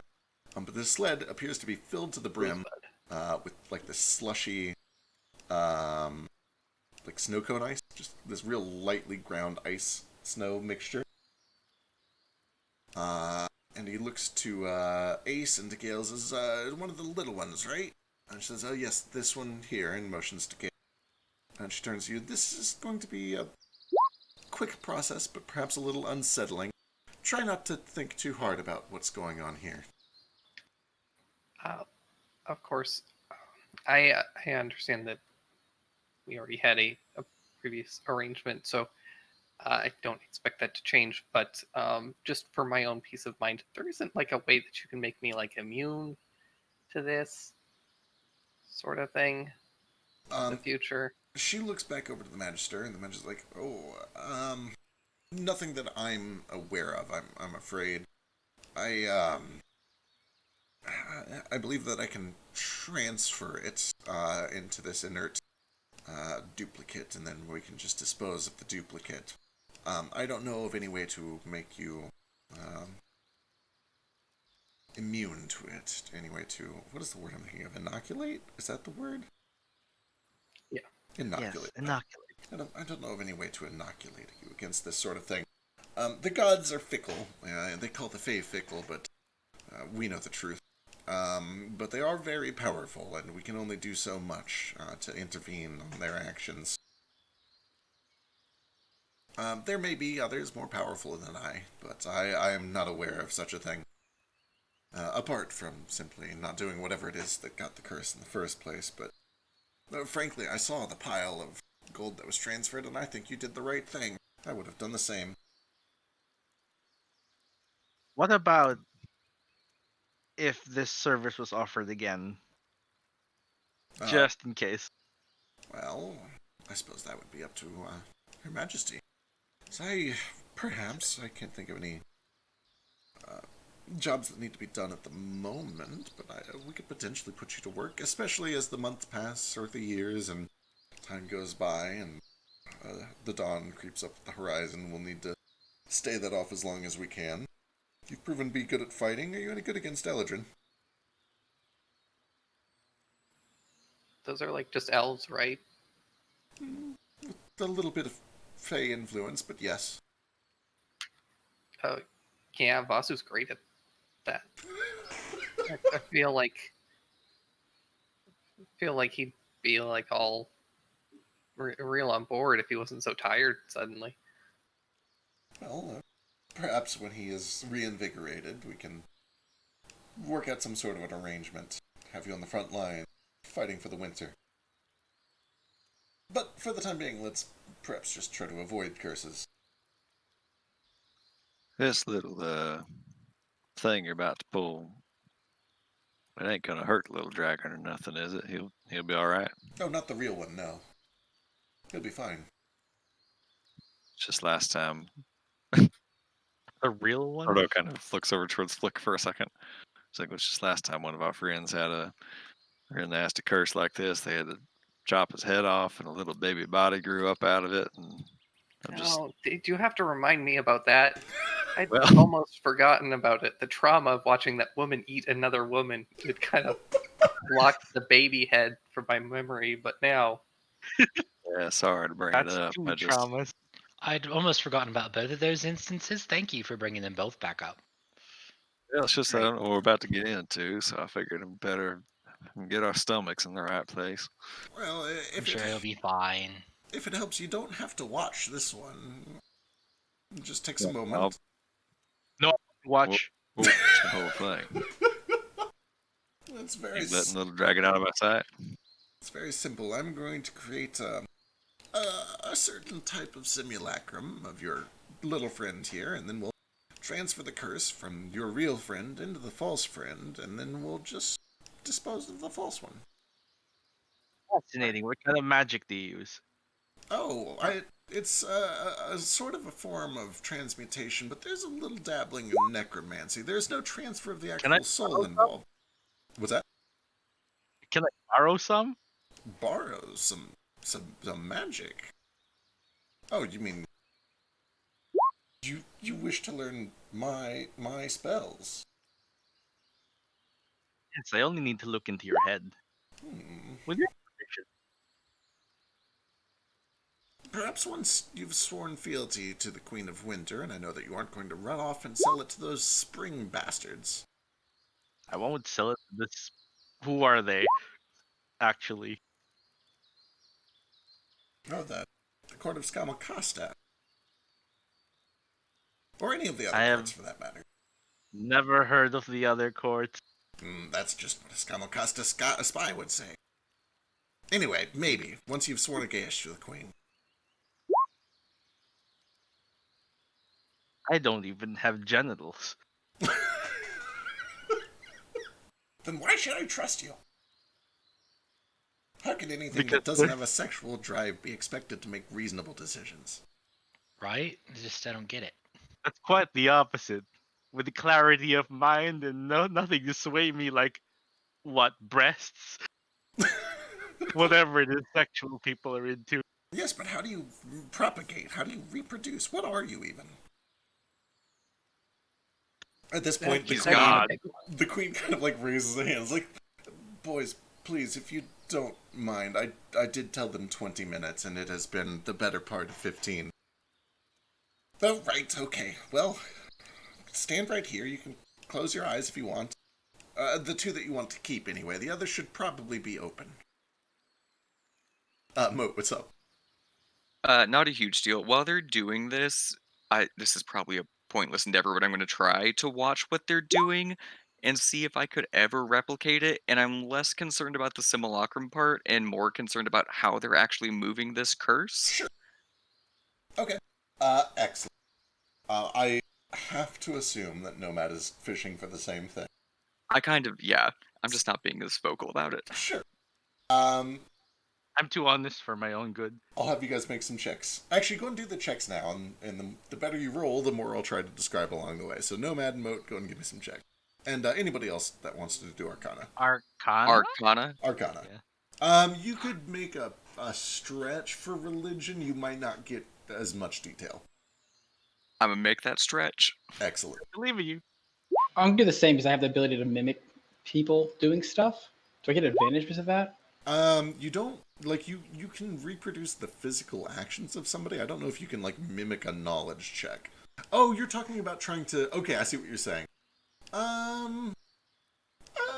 so there's an element. At least for that portion. So like if they're like, wow, we understand the magic, but we forget what the movements were. I'll be like, Yeah. I got the somatic. So yeah, you would at least be able to understand like the somatic components of a spell. You would understand that like a Kenku can't just watch somebody cast a spell and then cast that spell. And the reason for that is because casting a spell has a very strong component of will that is attached to it, a mental process. And that is not something that can just be mimicked by rote. Ace has But will. I could perfectly mimic everything he's doing, vocal and otherwise, and then they could be like, well, we have the willpower, you have we could just watch you like a tape Yeah. recorder or like a how-to video. Certainly, Yeah. certainly helpful. So would I roll just regular, or do I just instantly get it? I would just make a note that you have watched them perform this, and if it becomes important for like learning or developing a similar ritual later, we'll refer back to that note. Kenku notoriously have no will of their own.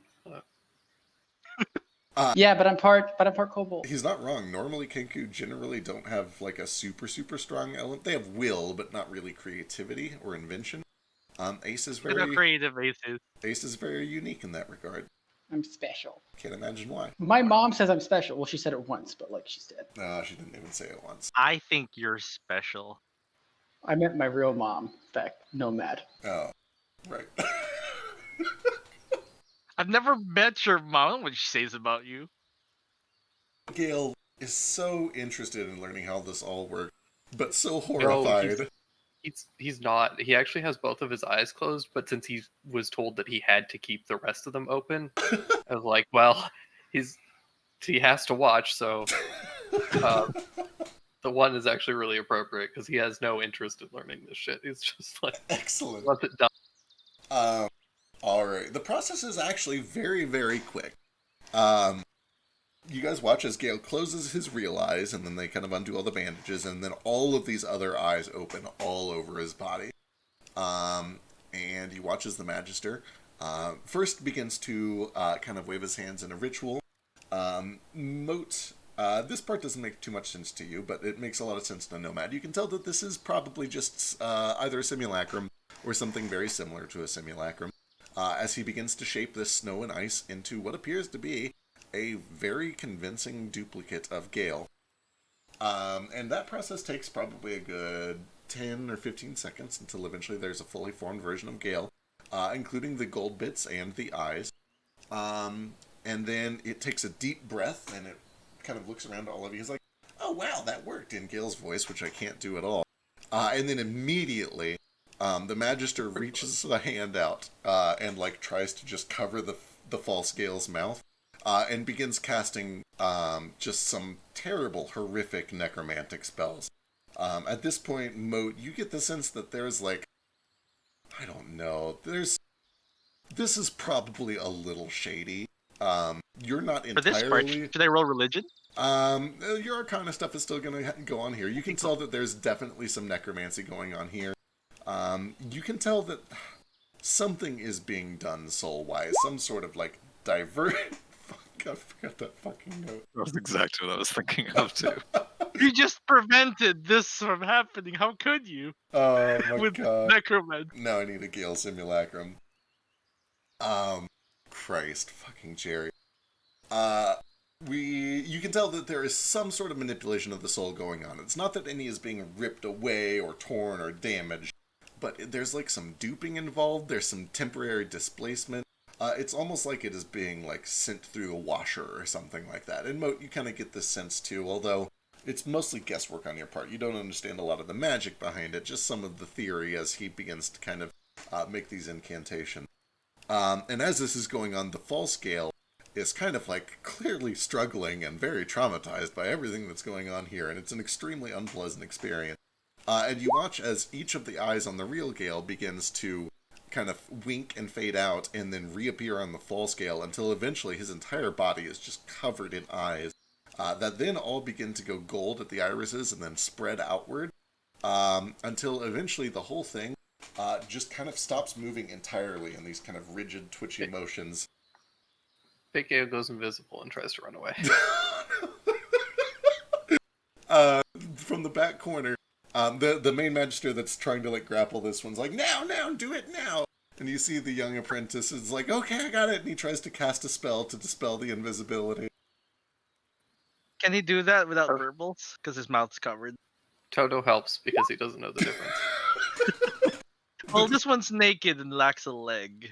He does go invisible for a minute, and he starts to just run out. But then this younger elf, looks like he's probably in his like late teens, fires off a dispel magic to great effect. Very, very decent roll. And this naked, almost entirely eye-covered Gale that is slowly turning into a golden statue is revealed as it starts trudging its way out. This old man springs to his feet and basically tries to tackle this Gale. The 14. What's your, I don't know, give me athletics or acrobatics at disadvantage as you're turning to gold. What's going on now? Oh, he made it! Just barely. This old man, like, tackles the fake Gale, slams him to the floor. It's like, nope, just shh, it'll be over soon, and he begins to cast, fuck, man, what's something real terrible? Like a finger of death or something. Let's see, what's he got? Oh, that'll work. A disintegrate. So give me a dexterity saving throw. Nope. Gale gets one more attack. Oh, excellent. Just 6th level dispel magic. Excellent. Clouds burst throughout the lab and spilling out into the throne room. What do they say?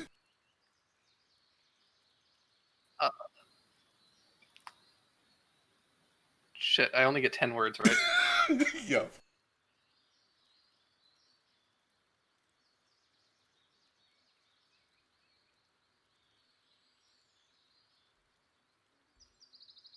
This decision will determine the course of this campaign.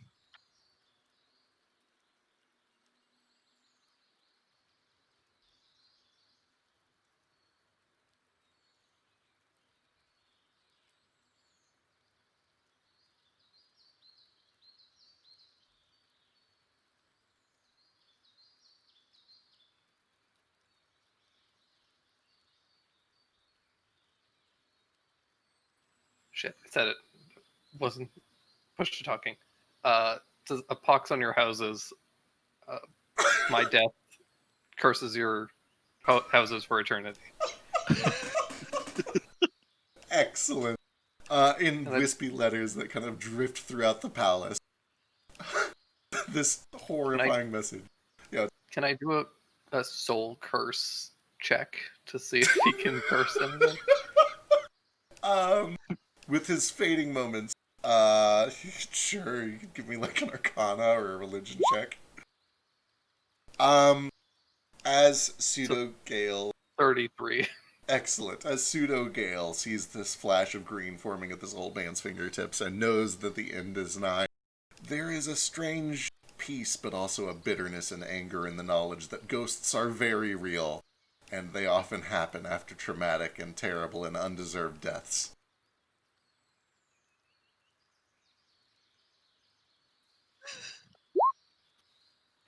Granted, he's not real because he's a simulacrum. And then the finger of death, or the disintegrate hits, and the golden Gale, the golden god, is blasted into dust, all of which immediately turns back into snow and ice and begins to just drift down. Oh yeah, oh shit. Returning into its base elements, which are nothing more than flakes of snow and ice, that spread like a spilled slushy across the floor of a 7-Eleven. Well, He was turning to gold. that was easy, right? That was pretty fucking horrific. It sounded really loud. What happened? I told you didn't have to watch. Nothing, little dragon. It's all dealt with now. Ain't got any more eyeballs anymore. But I still got your one eyeball. No extras.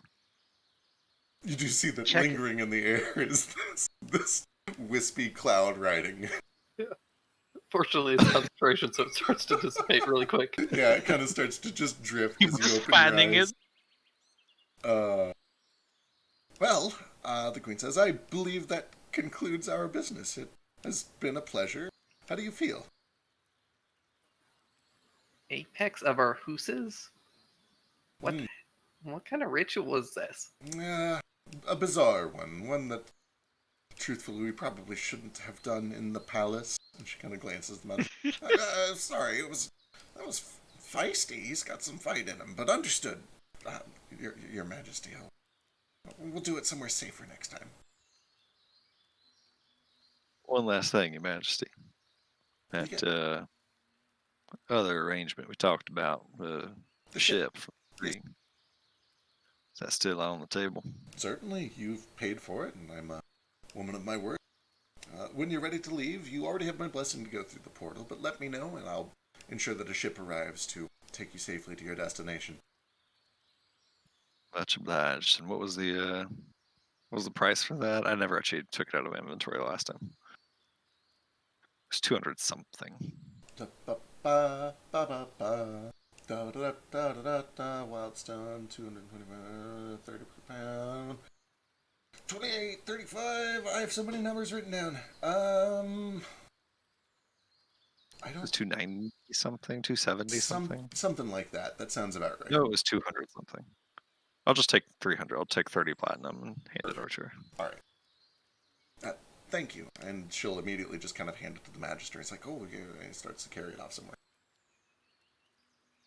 Will you be taking off now? I can have arrangements made right away. Tomorrow, I believe. I think we had a day to wait for Flick's thing to be finished. Yeah, his armor. My armor. that- I thought it was going to be fixed by the time we got back. Yeah, it should be done by now. It was going to take 3 days, and you guys have slept 4 times. So 5 days. We slept 4. I think it was 5 days. Oh, weird. If time ain't gonna pass anyway, one more night of rest couldn't hurt. Very Been well then. long. Just find me in the morning, and I will get everything arranged for you. With that, she kind of heads back out. You do see, as you guys are escorted back out, there are some whispers and rumors of the people waiting in the throne room who have overheard some of this nonsense.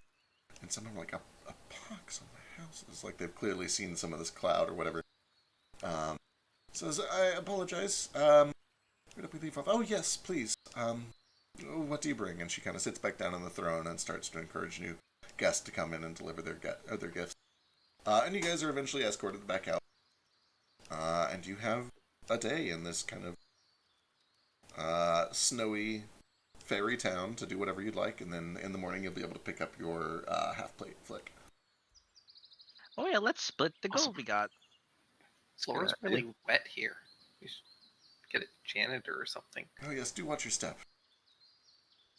You feeling better, little dragon? I feel a lot lighter and less. Seeing. I can see better. Oddly. More focused, rather. Yeah. Oh, good. The pinhole effect. You look like you got a little more pep in your step.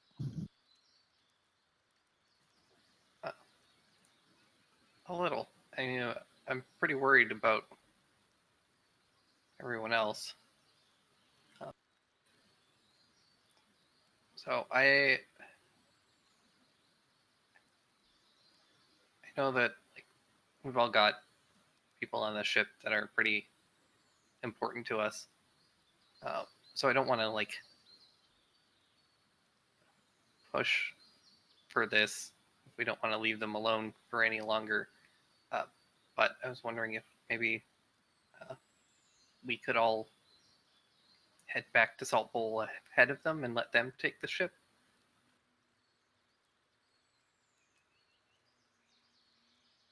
Provided Sundowner Rex hasn't escaped and started attacking them. Well, Should I be meant fine. they could take the Queen's ship. Oh, Well, you getting back? I think I have a way to transport us very quickly, but I can only probably take us. I am listening. That's fine by me. The thing that matters most to me is getting Sundowner out, but as long as he's out, I'm fine with however you want to do it, little dragon. Of course. Sure, Cal will manage on his own. He can take care of the rest of them.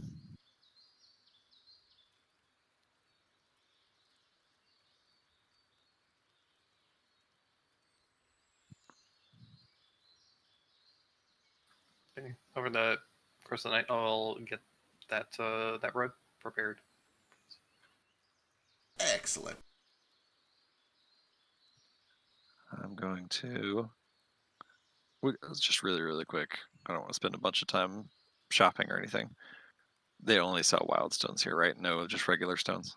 Yeah, there were definitely a handful of regular stones out at the tree, but in here it's all wild stones. Okay, cool. Never mind then.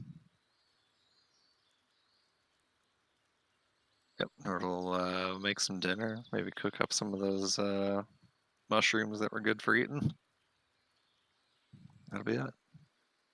Yeah, a Excellent. question. Yeah. Can I use some of the dragon bone with some mithril to make half plate armor that's still light? With the mithril properties? Dragon bone. Make half plate that is still light. Maybe. Double check. By which I mean, like, it has the mithril properties. Right. What I don't know is if that would be enough to make a heavy equivalent. Oh wait, half plate is medium, isn't it? Yeah, it's medium. Yeah, absolutely. Cool. Let me just look at how much I need to buy mithril wise and how much half plate. Would say half and half would work. Yeah, you could do half and half. And it's 30 per pound? 30 per pound, or per pound's equivalent, yeah. Cool. Yeah, per Bones pound are equivalent. heavy, aren't they? Normally, yes, dragon bones are very light, because they have to be able to fly. Oh, they can fly. Light, Duh. strong. This one is a void dragon too, so some very interesting properties there. Oh yeah, I have to buy some like magic inks. How much do we need to make more paintings? It's like 25 gold? 100. Or was it 50? It is. Where'd it go? 25 gold of inks for the paintings. Touch. I'll go buy a few. Did you put down any of the gold first, or anyone? Sorry, From- I found 10 gold. That's what I wrote down. I was gonna split it with the rest. The other two, I don't. the other two had 9 on them collectively. Okay, and was there gold from somewhere else, like a Yeah, there was gold from lockbox or somewhere else. something? I don't remember. There was yeah, with there the were. bell. I don't remember how much it was though. It was like 100 something. Nothing too big. Find it. We'll find it. We'll find it. Okay, Gail. I got your crafting thing. So what is the basic idea behind this? What are you trying to get? Literally just 1-for-1 that spell I sent you before, Excellent. which I assume is going to be extra chaotic given that it's a wild stone. Definitely possible. With that said, though, 28 is 28's very solid. Let's see. Okay, talk amongst yourselves while I work on figuring out how this is going to work.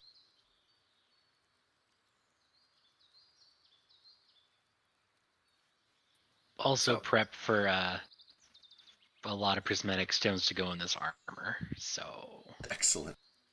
Alright, do you need me to do that overnight? Like Gale and I can work on it? If he wasn't doing something else. I mean, you can't exactly work on it when I don't have it yet. Your compass, I mean. Oh, that you should do. We need more lead powder soon. Yeah, that's like No, 10 we're hours. We Yeah. should buy lead powder. We have so much lead powder, you guys. Oh, we still I do? thought you said last time that we were Yeah, running a yeah, gun, right. or were you just fucking with us? I was fucking with you guys. We have like Oh. 5,000. Right. I was gonna I say. shouldn't believe I believe You you said for the you had record. so much money. until he said it 3 times with I a straight thought face. in like session 3 about like infinitely much, basically. We have I thought so. 398 pounds still. And we only need 1 pound each. Right? Per stone. 1 pound per level for Oh, per level. Yeah, that's implementing. still really doable. And then 1 pound to fuse stones. Gotcha. So, Flick, we could try doing that if you wish. That would be cool. I would appreciate it. It's Well, 10 that's hours. good for me. So I'd better start early. If anyone Right. wants to help, I appreciate it. I mean, I would help, but I'm not really great That's at this. fair. 10 hours is a stretch for anyone. I'm working on the rug, and that's gonna take me a while. No Most of the night, problem. I think so. Let me try this. If we mess it up, I'll try again tomorrow. Just casually waste 20 hours working on this. 10? Do you have 20 in it? No, it would be 10 2 times, which would be 20. Yeah, over the course of 2 days. I'm not doing anything else. I have some plans, but don't worry. That takes 10 minutes mostly. Here's my roll. And don't worry, Feck is doing stuff, so we're gonna have to do these things anyway. Oh, it's terrible. Oh, it's just a 16, isn't it? Shit. Yeah, it I was a rolled a 21 3. last time. Yeah, it's got a Uh, little worse. It's okay, I'll do it again tomorrow. Let's see, 21 I think is still better than what you got last time, right? I Well, think with the right 21 stones. is what he got last time. Yeah, well, with the right stones, it goes up to 21 now. Oh yeah, you're right. But like last time, yeah. I think it was I think it 21 was- this last is- time. I Yeah. think this is the exact I think this same. is literally the same roll. Yeah, it's the same results. I'm like I said, I can't see a different way to do this over 10 hours.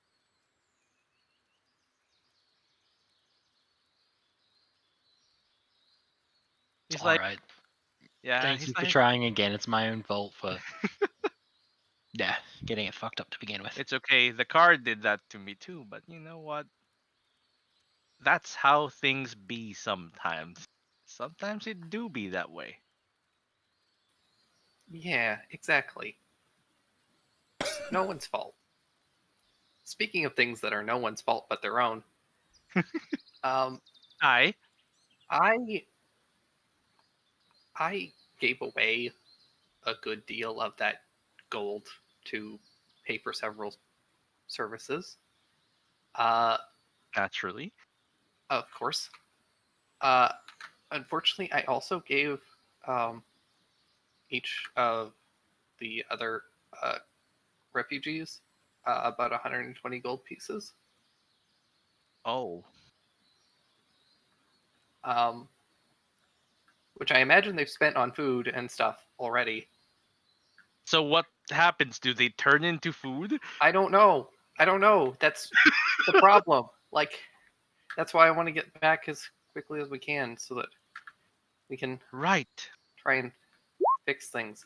But also, like, so this is why Bast is a bitch, okay? Because they didn't do anything. They don't know.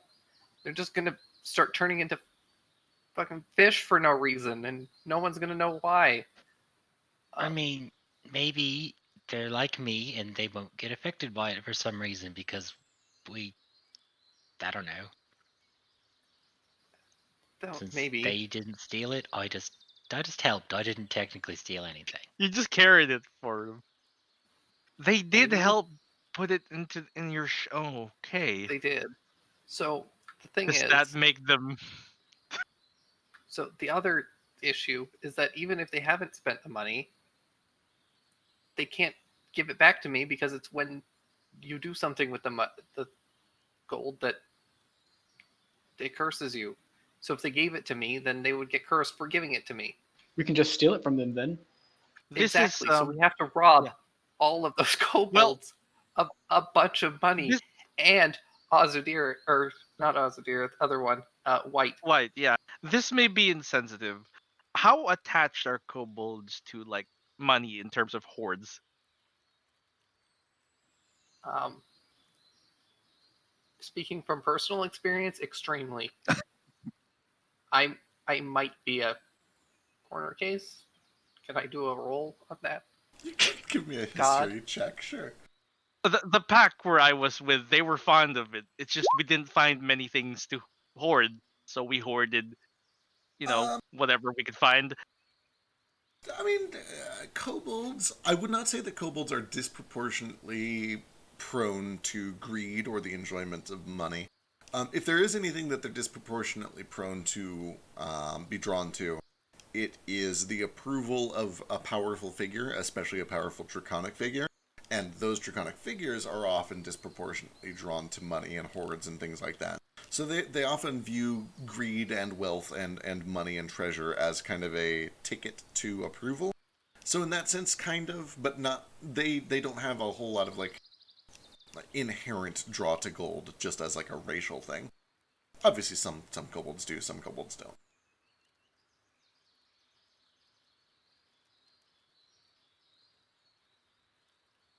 You get the feeling you're a little greedy.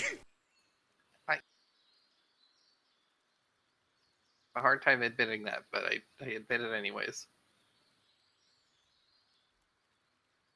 Oh, then convincing them to just keep the money and sleep on it and not do anything with it probably is a little too much. It would seem a little weird.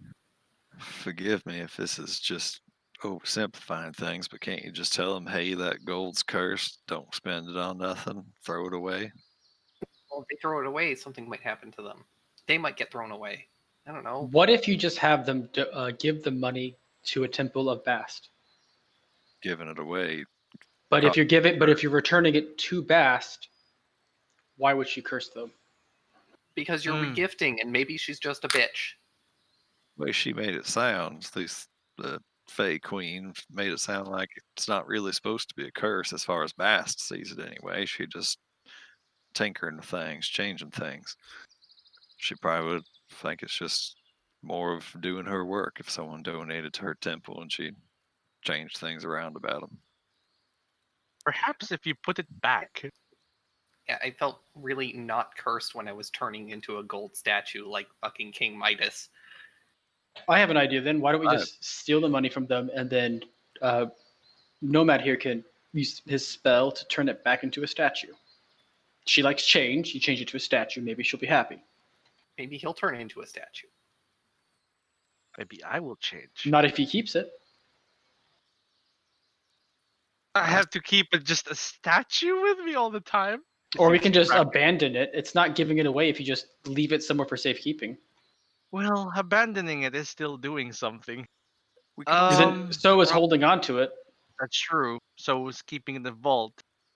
We could If we could- probably ask Elise, who legitimately follows and worships Bast, what she thinks the best course of action is. What if she's in on it? Well, she's a follower. She's probably in on it a little bit. In all fairness, when I spoke with Bast, she said that Elise wasn't truly hers. Interesting. Why don't you speak to Bast again and tell her to stop it? I could try. Let me go check with Elise. She has new spells, right?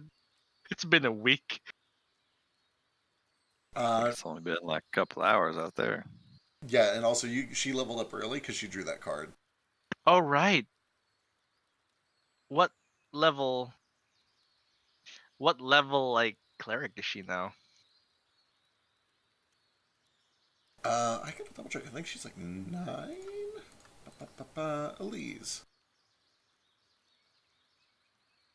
Yeah, 9. I mean, Gale, you're these kobolds' king. Can't you just tell them, thou shalt not spend this gold, keep it, don't spend it on nothing that's cursed? Oh God, don't call me that. I don't deserve that. I could try telling them that, but I mean, the issue is that leaving it with them is still 120 gold. Like, what happens if they get robbed and then somebody's just like, oh, look at all this gold that I found. I might as well just like go and buy some shit, and then they get cursed. I mean, they're thieves, so they deserve it, but then the gold's in somebody else's hands. No, Matt, can you fabricate a thing for me? Of course. Okay, I'm gonna go get a piece of wood and I'm gonna ask him to make a paper bag. I'm just gonna hyperventilate for a little bit. I have paper. Let me just fold it into a paper bag for you. Here we go. Do you want Thank some you. glue in it? not usually what Go to the restroom. the. I'll be back. Bye. Oh, where? Oh, my connection got interrupted, so someone replied to me and missed that. Oh well. Welcome Oh, back. hi. Welcome back. That was odd. I heard your That was voice. weird. I don't know what happened. I don't think we heard you ask Ring anything in? initially. But anyway, welcome back. Yeah. Okay. Hi. Thanks. Cool. All right. Gale is having a little bit of crisis here. We need to help him. I don't know how. Right. Yes. He made up thieves deserving it, and then I made a snarky remark, and then nothing happened. Yep. I think that might be just the thing that we're circling around here and need to just take a second to come to terms with it. Is I think what's done is done here, little dragon. We've been gone a while. Some of those kobolds probably spent some of that gold already, and whoever they spent it on has probably spent it too. And we couldn't track down every piece of it if we tried to. We can do our best, but we might just have to accept what it is at this point. Let Not us that see that, what happens. helps too much with your paper bag situation, but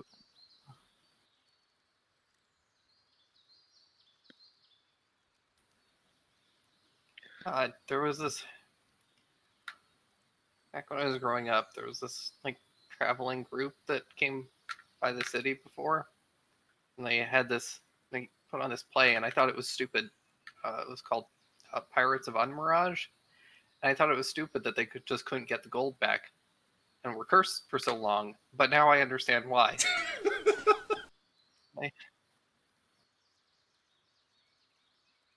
changes hands in a hurry.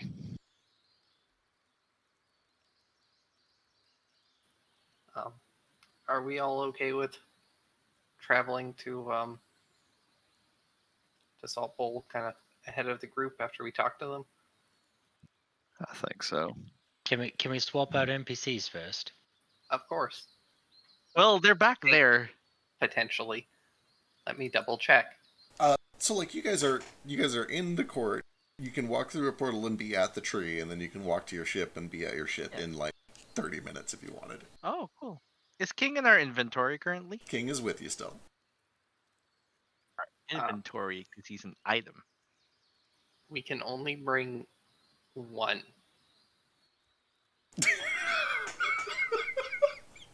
God bless you. Yes. That presents a No, bit I of an mean, issue. this isn't me being an asshole. There's physically like a limitation. Oh, There's thank Oh God. no, that makes sense. The spell there's itself, 7 right? of us, Toto, and then I get one more person. So yeah, we're trading someone. Perhaps we Oh, should bring never Elise mind. again. I lied. It's only 7, right? It's apparently one less now. Oh. Well, it depends on how clever you get with it, because a couple of you are small. 2 small people can take up the same space as 1 medium. Okay. Okay, thank Wait, you. That's do kind of you. any of us know water breathing? Yeah. Okay, so hear me out. We get a bag of holding and fill it with water. And then we cast water breathing on Yule and shove Yule in the bag. And then we can use the rug with an extra person because she doesn't count. I I wasn't lost my counting you. accent halfway there. Oh, okay. Yule's her own thing currently. Well, Ace would probably fit in the bag. Ace can't be in the bag. Both Ace Well, and if- Gil. If Ace and I stand on our shoulders, on one another's shoulders, then we should be able to make it work. Okay. Oh, you're strong enough for that. Yeah.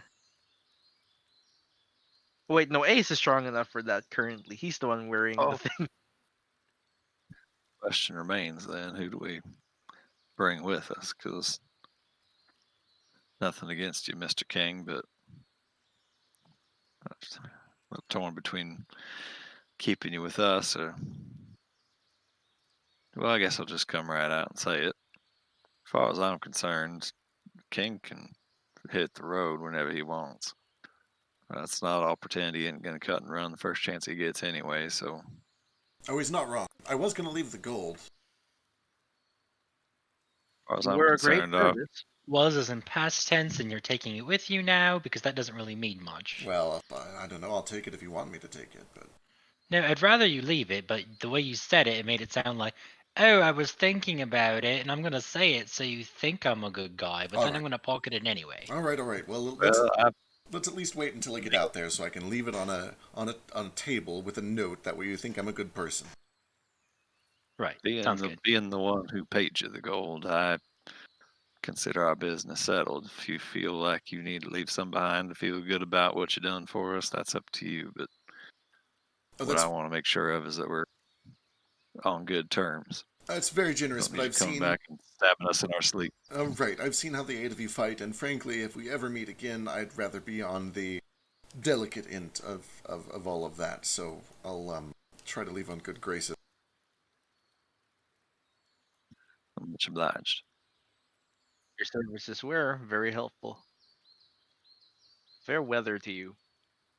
I say, but you're still gonna be with us until we get back. Oh, So it's gonna be an awkward ride. I'm sure as hell not leaving until I get out with that with the Queen's blessing. I don't want to end up 400 years in the future. What a strange world that would be. Truly. So, if King can make his own way to wherever he wants to go from the tree where all seasons meet, we can bring Elise with us, Cal, Leo, Marvel, the rest of the kobolds, and Yule and Patches can take the Queen's ship on back to Salt Bowl, meet us there. Sounds like a plan. I'm just gonna throw this out there. Eddie. I don't. Boy, there's no real nice way to say this. I don't know if I would trust Eddie on that ship alone. That's Look, Eddie's a good guy, but he's on a mission, and we tend to take those kind of seriously. And I'm just saying that there's not a guarantee that he's not just going to take our ship and run off to do what he needs to do. It ain't our ship. It's the Queen of the Winter Court. I'm sure he knows better than try to steal the Fey Queen's ship. Besides that, he'd still have Cal and Patches and Yule and Leo Marvel and the rest looking out for him. Yeah, I guess that's true. That's I trust you on it, Mode. If you'd rather keep him with us, that's fine with me too. But Nah, A Eddie's a really good good ride. guy. Eddie would never backstab us. We're fine. I've had seconds to think about it, and I've changed my mind. I appreciate your extreme honesty about Eddie. yeah, I mean, I'm not saying I trust Eddie all that much anyway. Well, I trust him with my life, don't- just not our boat. I just don't see what he could really do, even if he wanted to. It doesn't seem like an opportunity for him to get to us.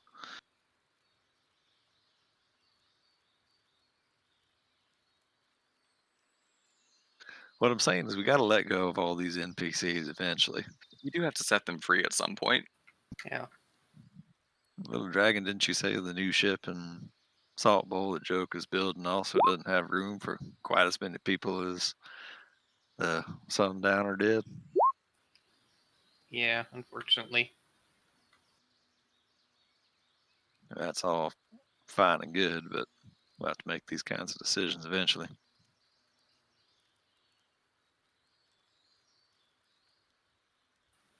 Might Well, be best actually that, come to think of it, whoever we leave behind to go on the Queen ship, they can go wherever all those people want to go. They don't even necessarily need to meet us in Salt Bowl, except for the handful we want to keep with us, depending on how many the new ship can carry.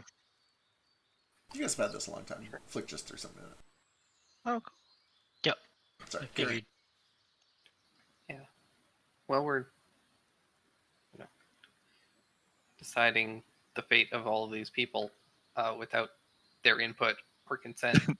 um, I think the only option that we have is taking over Salt Bowl. Okay, well, that was a leap. Was it? How do you mean? I don't know. Mr. White runs the town, right? Maybe we just replace him somehow. By joining his boss, he answers to someone. Does he? Didn't I do a mercenary check and he's like the head of whatever he's in charge of? The He water like company? controls the water supply there. So if we just It's true. find a better water supply and then kill him because he'll inevitably try to kill us first. Because he's cursed now. Well, I meant because we were gonna try and take his business by providing But also cheaper, because he was better cursed. water. But also possibly, we don't know that he's cursed. I think of everyone that I gave gold to, he is the least likely to have exchanged it for any reason whatsoever. I actually think that's probably true. Oh, because he's an actual dragon. However, Go ahead. if he did, he is also the most likely to be extremely pissed. Oh. So why is our plan to take over Salt Bowl instead of just running in, getting what we need, and never going back there for any reason ever? Yeah, that's Because kind of all my of these question as people well. need a place to stay. Little dragon, that you got a big heart, but there's a lot of people all over the world who need a place to stay. We can't be in the business of trying to run whole cities. I mean, I guess you can. You're a king. I can't. I don't know the first thing about running a city. Barely know how to run a kitchen. That's not true, Nordo, and you know it. I have gotten quite handy in the kitchen, but Excellent in the kitchen. I mean, little dragon, if that's what you want to do, don't get me wrong. I'll have you back. I'll, take down that white dragon with you. I'm just seems like a step out of the way for the things we're trying to get done.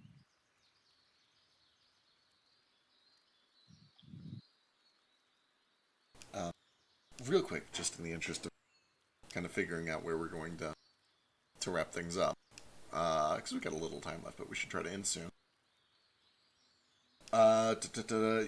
Yes, Flick, that does make sense to you. That it should work to that. Okay, cool. The rest of the day passes. Flick is able to pick up his half plate. Nomad, if you wanted to pick up some mithril, you could do it for 30 gold a pound here, and then you could use Fabricate to make it yourself. Yeah, with the dragon bone, I also buy 100 gold worth of inks, magic inks, because Excellent. I'm not gonna be using all the dragon bone. I'm gonna send you a thing that I was working on. Perfect.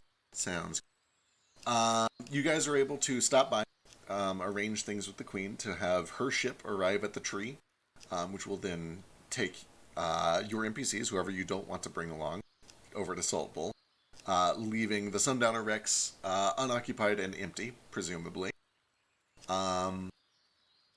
And sure enough, as you guys kind of emerge back into the tree where all seasons meet, you do find that not much time has passed. It seems to have been, an unknown number of days here at the tree, but when you do regroup with the rest of the party, they seem to have believed that, you've been gone maybe, I don't know, a week or so. It's kind of hard to tell with how fast days rotate in here. But they don't believe that you've been gone like super, super long. They all seem to have had a wonderful time here, especially Elise, who you don't find on the ship, but you're eventually kind of pointed in the right direction, and you find her hanging out over by some of the games and the carnival stuff. It seems that she's actually made a couple of friends, and she has been spending time just kind of relaxing and enjoying herself here. But she's eventually like, is it good? Or are we time to head back?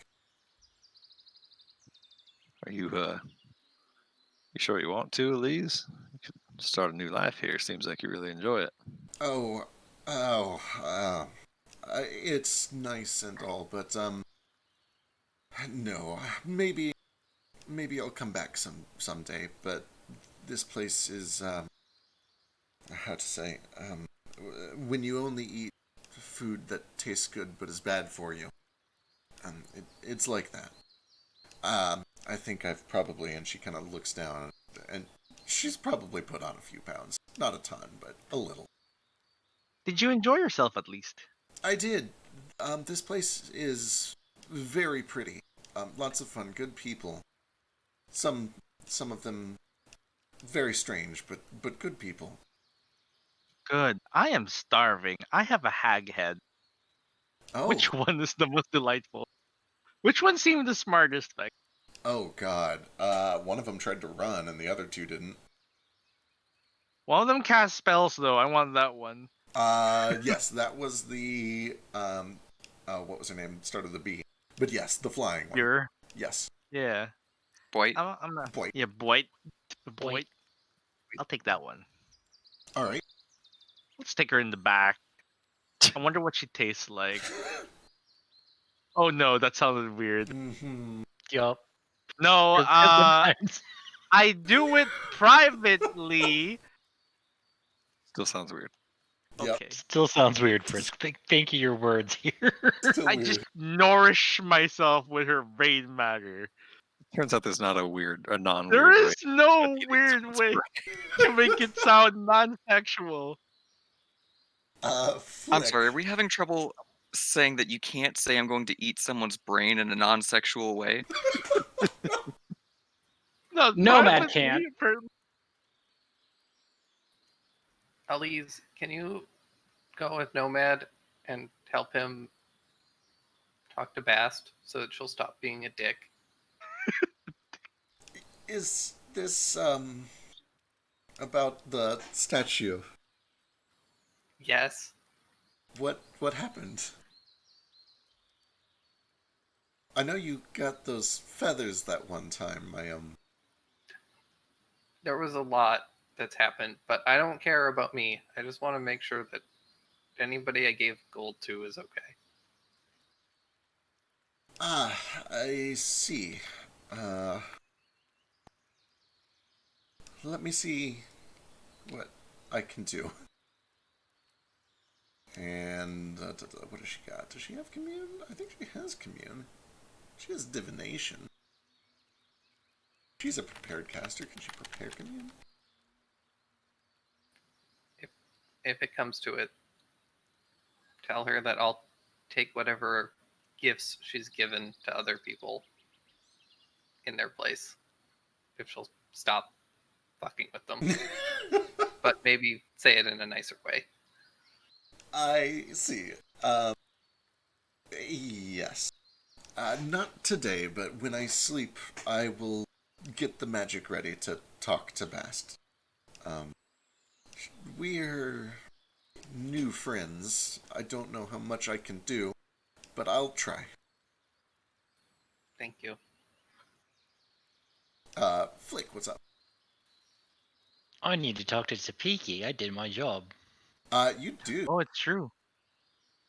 As you kind of get back, you do actually find him almost immediately as you step through the gate, like he has been waiting there for a week. And Oh, he's kind of like just curled up and sleeping, and you have to kind of like rouse him a little bit. And then he looks up with his cap and he blinks his eyes in a couple times. It's like, oh, I'm Tapiki. You're Flick. You're back. yeah, that's me, Tapiki. I'm back. How did it go? You know, it went. I got the thing. Okay, let me see. What was supposed to happen next?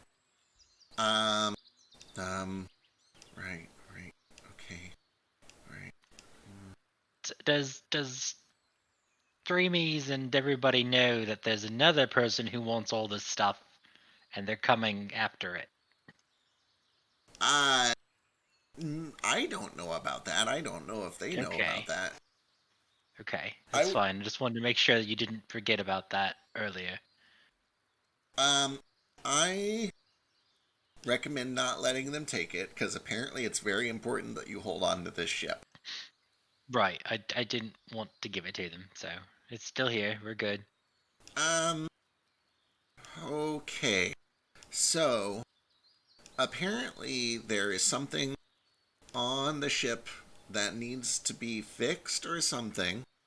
Does it work? Does the ship work? I actually haven't tried it yet. I wasn't sure if I was supposed to do that or if, like, it done I don't know, everyone would be like, "Oh, it's the ship. We have to take it," or something. Okay. There's a note here that says that apparently the ship is dead or something like that. Oh, okay. I don't know, because I thought all ships were dead, but I'm not a shipologist, I'm Topeki.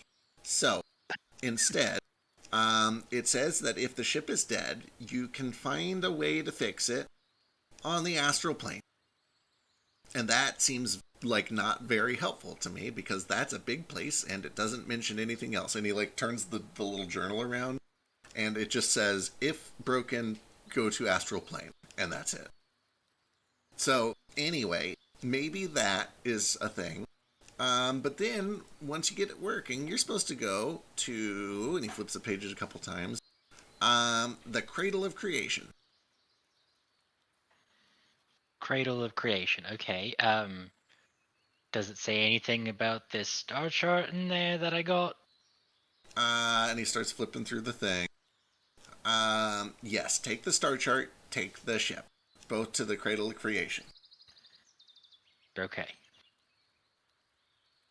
Right, Cradle of Creation. I'm making sure I write that down this time so I don't forget. Yep. So, anyway, I think that's the end of what I'm supposed to do here. If you wanted to give me a tip, now would be the time to do it. I don't know how you tip your Topeki, but I'm Topeki. If you have any cool magic that you can let me do, that would be cool. Because I'm mostly just doing this because I want cool magic. Okay, let me see what I've got. Give me a second. Cool. Gale/Great. Are you gonna hate me if I give him the wand of immovable object? Because I feel like he'd probably like it. I'd be so upset, but also that's kind of cute. So, you Right? do- I kind of want to. Okay, Topeki. I'm ready. He Yeah, closes his alright. eyes and he takes a deep breath. He opens his mouth really, really wide. He opens his mouth. Yeah. Is it, He doesn't have pockets. are you doing it yet? This, no, This is how it it's works, not right? edible. This magic's not edible. This one's a one you hold. Oh, that's good, because last time they had to put this weird tentacle thing in my mouth and I could feel it all around my eyeballs. God. What Take did they that. do to you? I don't know, but now I can do this. Quick, give me some water. It kind of sounds like your patron. Oh yeah, it does. they didn't Don't happen remember to like. that part. Never mind. Anyway, okay. I think you showed us what you could do with the water before, but here's this. I'm gonna hand him the wand. So whenever you're attuned to it, you know how to do that. Yeah, like a magic item. Yeah, it is a magic item. But this one you can use all the time. So Like a magic say item. there's some like a magic item, but you can use it a lot. Did you want a magic item, or because I Yeah, can't no, put no, like other no. magic? It's it's cool. I just like what to do. Were you watching when we played that game at the Sun and Moon Field? I think you were there. Yes. You know how I touched that ball and made it so no one can move it at all except for me? Yeah. You can do that with pretty much anything that's under like 15 pounds. I don't remember. Wow. Okay. But like you couldn't pick it up if it was more than 15 pounds anyway, right? So I was gonna say I can barely pick things up when they're less than 15 pounds. but now you could like make things not move for other people. So They should make a thing that's like, hey, now this thing is very movable, so that I could like pick up a big old rock or my backpack.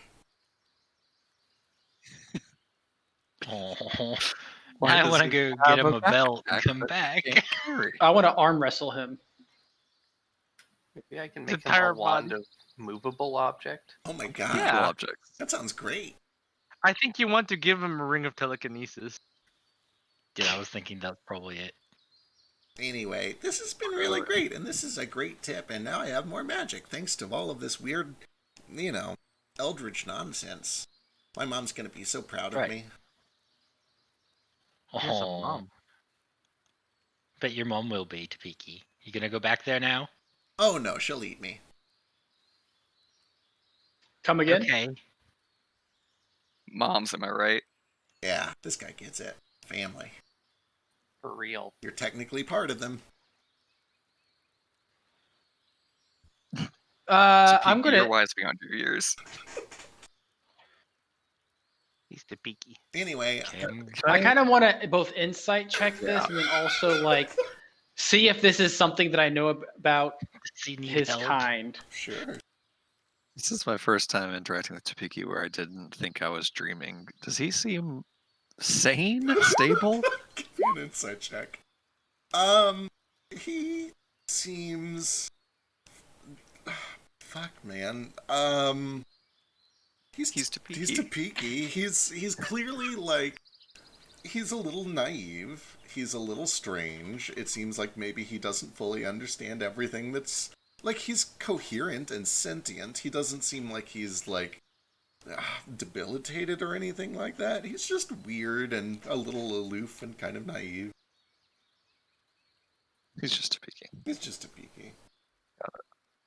Nor But does sitting back on the beach, just mumbling to himself, "This is not a dream. This is not a dream. This is not a dream." Yeah, I was gonna say that's a real big gift that you just gave him. question. Yeah. I also made an insight check. Does his mom eating him seem like a thing? Boy, he seems to believe it.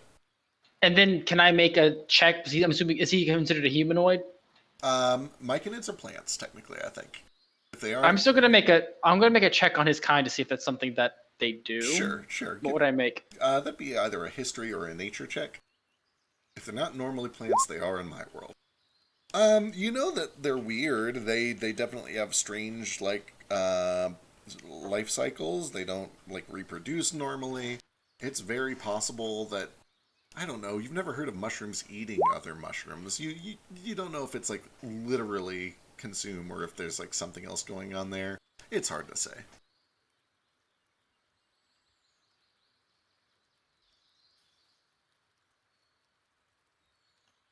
Well, Yup. All right. Alright, well, That's the thing. yeah.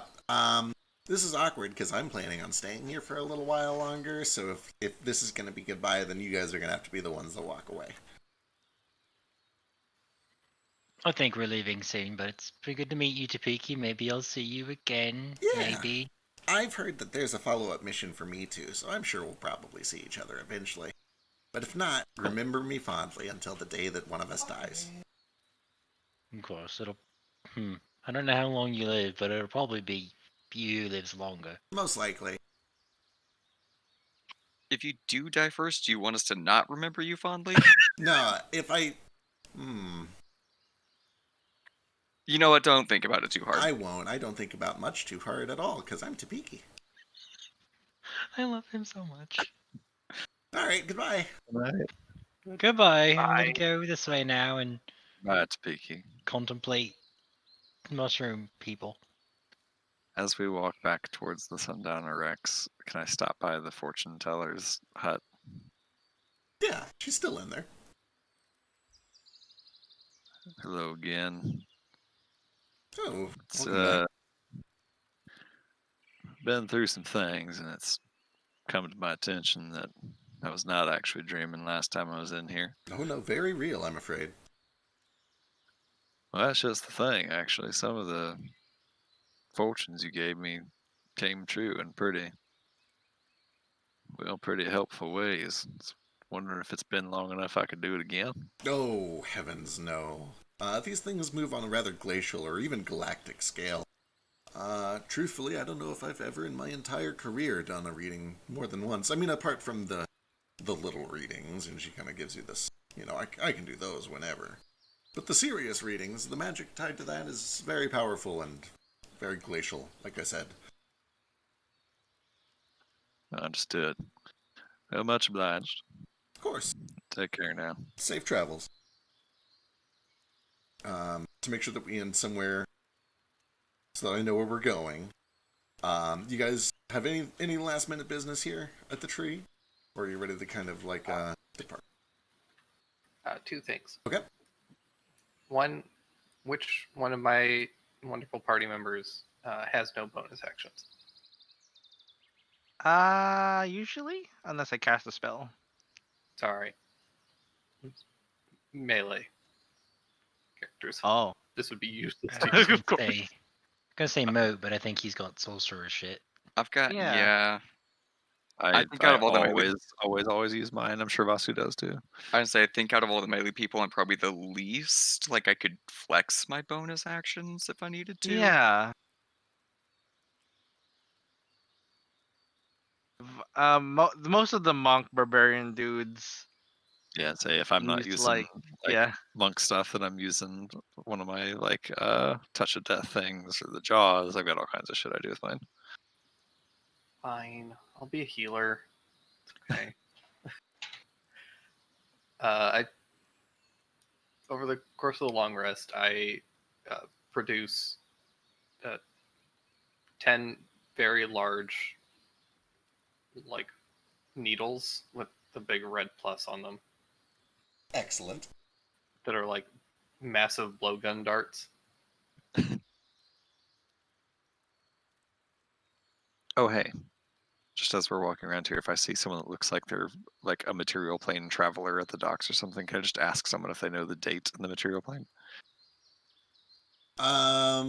Give me a luck check. Also, does it have to be melee or can it be a ranged thing? It could have been arranged. Because after I get set up, I don't necessarily use my bonus action a lot. And if I can attach it to an arrow, it's like 600 feet of healing. Um, Oh, it wouldn't be for that. Nordo, you find a couple of people that look like they may have originally been from the material plane, but they did not come through recently and are not aware of the current date. Gotcha. Yep. Nordo doesn't even care. I just wondered for the wiki. Yeah, I'm actually going to go look too. But we'll find out when you guys step through. Any other last minute business? Just Releasing kidding, I sent you. Sundowner X, but that's gonna take some. That's gonna be a whole thing. Yep. I assume there's not a mailbox here. I kind of There's want not, to unfortunately. attune to the Crescent King real quick and just whip it out real quick.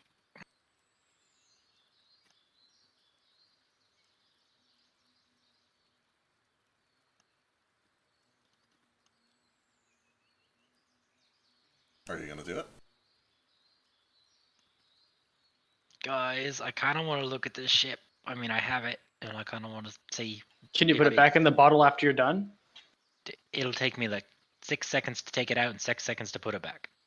I say we do it. We haven't even seen it yet. Yeah, especially if there's something we need to know about it for your mission. Let's Yeah, hate to Tapiki leave here if said we need it's something. broken too, so I want to know how it's broken. Might give us some direction for where we go. Right. Okay. I'm gonna go to the docks though, or should I do this like away from people?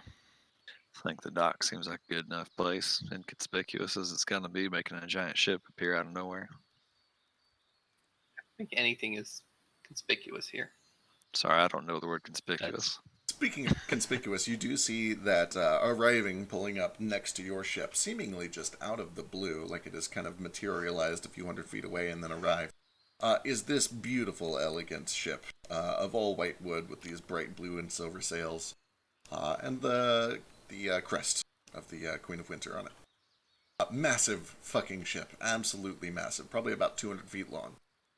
Several sails and masts. Yeah, I don't think Eddie Jamjar is gonna commandeer that. Yeah, probably not. Be a hell of a story though. I kind of hope he does. I'd like to see him try. That would be pretty neat. Alright, I'm gonna pop this out real quick, if that's okay, guys. I'm gonna take an hour to attune to it. I probably did that on the way here, actually. Hey, good luck. Please don't die. All right. I mean, if I die taking it out, I wasn't gonna be able to take it to the astral plane, but...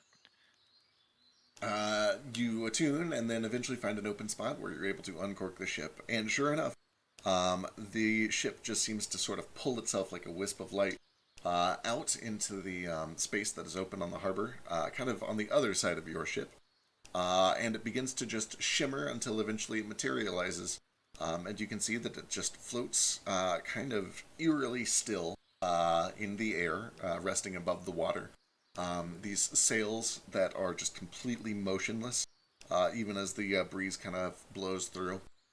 It just has this kind of silent and otherworldly and ghostly feel to it. The entire thing is made of this kind of just silvery gray wood, and as the rapid night cycle turns from day into dusk into night, you can see that the night sky, and specifically the light that is coming from all of these orbs up in the tree, seems to kind of catch the edges of the ship in this silvery glow, almost like it's being backlit by them, even when you view it from the front, giving it this kind of ghostly white outline. And it just hovers in place. And you can kind of set up a walk ramp onto it. Yeah, I'm gonna check it out real quick. See what's on here. There's nothing magical, but there could be gold or whatever this broken thing is. Yeah, you begin to kind of take a look around the ship, and you find that it is clean and decently well stocked. It has some supplies. There is a little bit of food that is kept away, most of which is like dried jerky and hardtack. And even with that being the case, most of it looks like it has gone bad and would not be very good to serve. There is some casked wine that looks like maybe it could potentially still be okay. But as you make your way up onto the stern castle and to the wheel, when you approach the helm, you do hear a voice. It says, "Oh, it has been some time. Who are you? Where are we going to see?" Hi. I'm Flick. I'm assuming you're the Crescent King here. I am. It's been a long time since I've seen anyone or anything.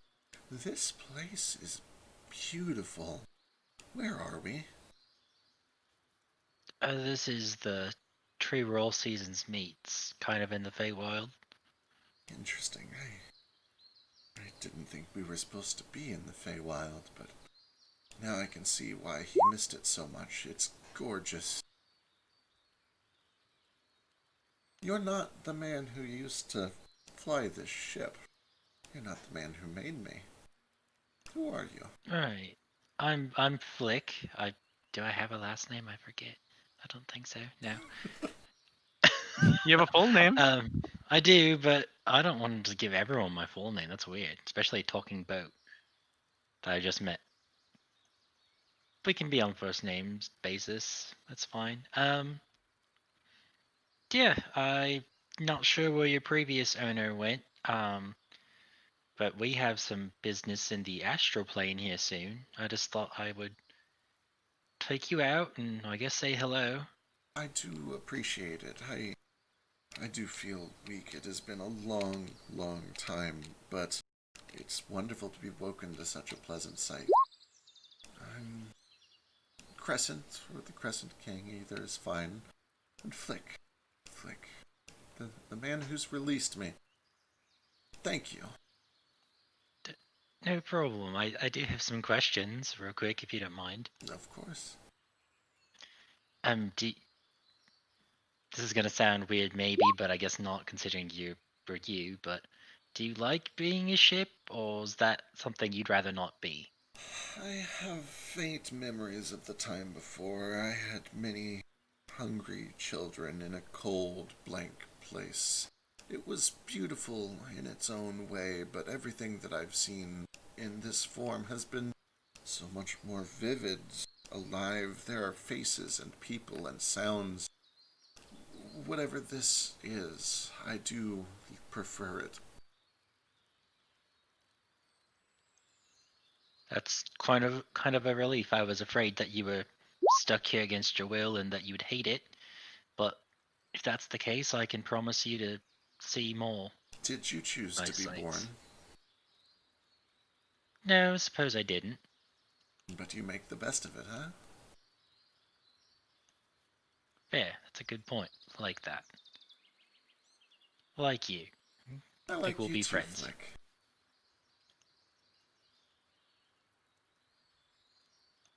Okay, I'll be right back.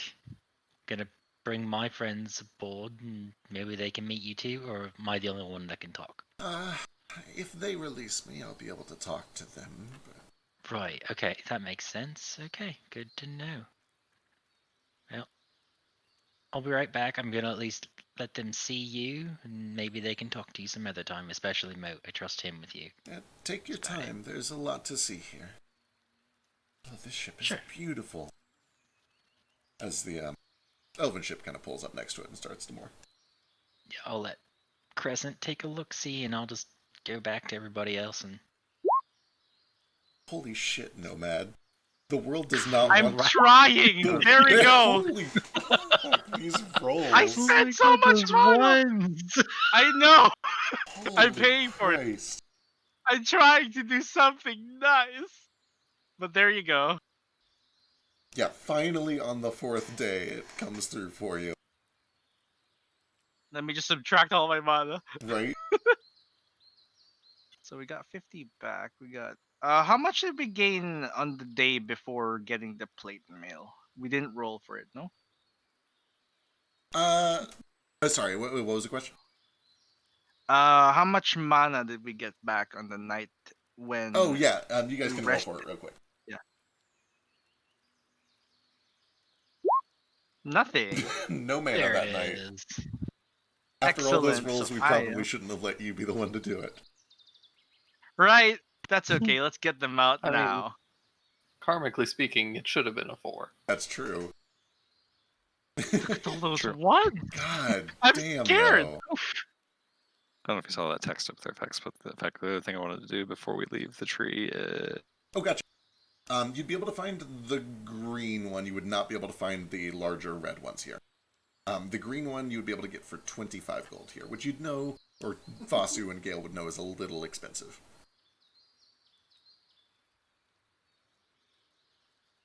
But then the red ones you have to pick up somewhere else. I'm sorry, I broke up there. You said they have the greens but not the reds. Yeah, they have the green one for 25 gold, but not the reds. And then how many of the greens do they have? Give me a luck check.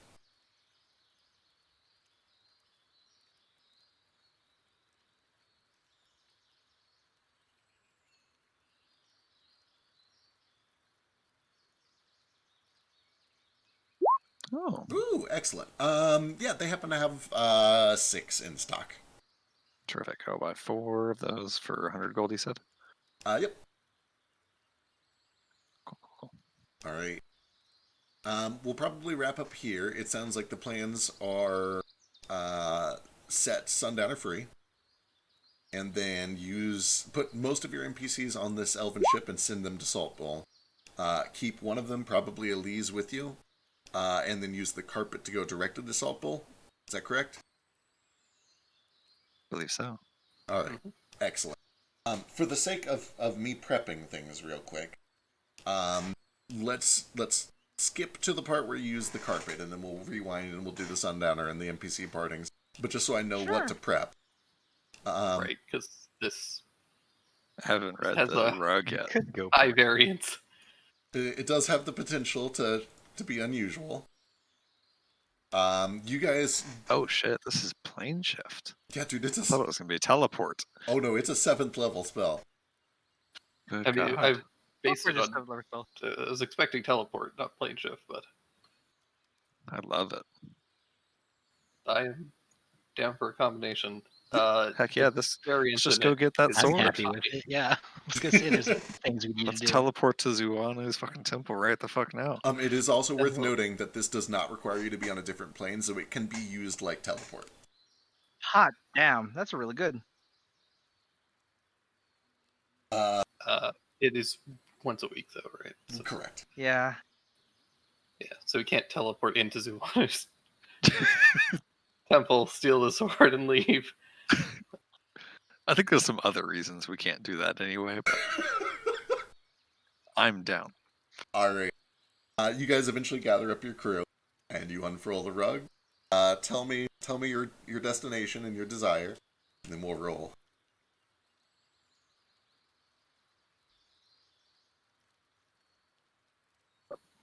My desire is the roof of Joker's shop. Excellent. On the material plane. the material plane. The carpet begins to shift into this kind of amalgamation of greens and blues with little strands of brown and red every once in a while.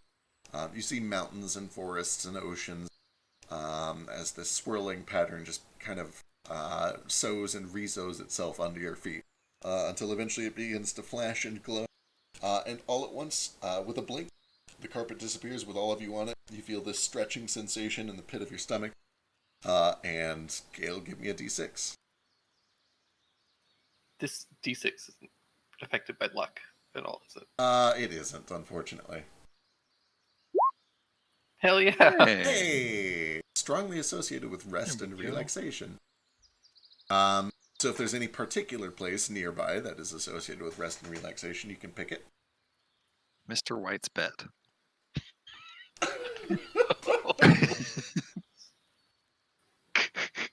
The harem. Where? There definitely is one. So wait, I just get to pick no matter what I roll? Yeah. Like it's plane shift. You have a lot of control over it. It kind of has to be thematically related to whatever it chooses. All right, fuck it. Let's go to the harem. All right. Attaboy.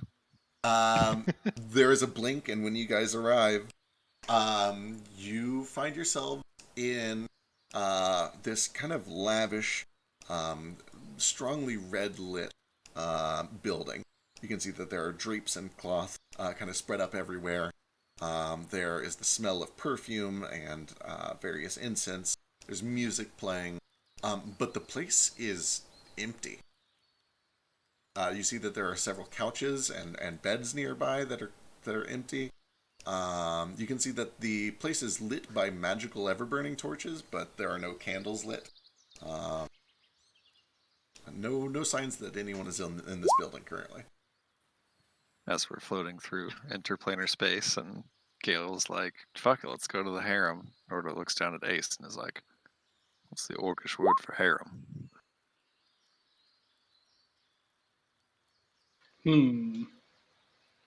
I can't think of anything clever for this one, guys. I'm Unga sorry. boonga lady favors. Cat house.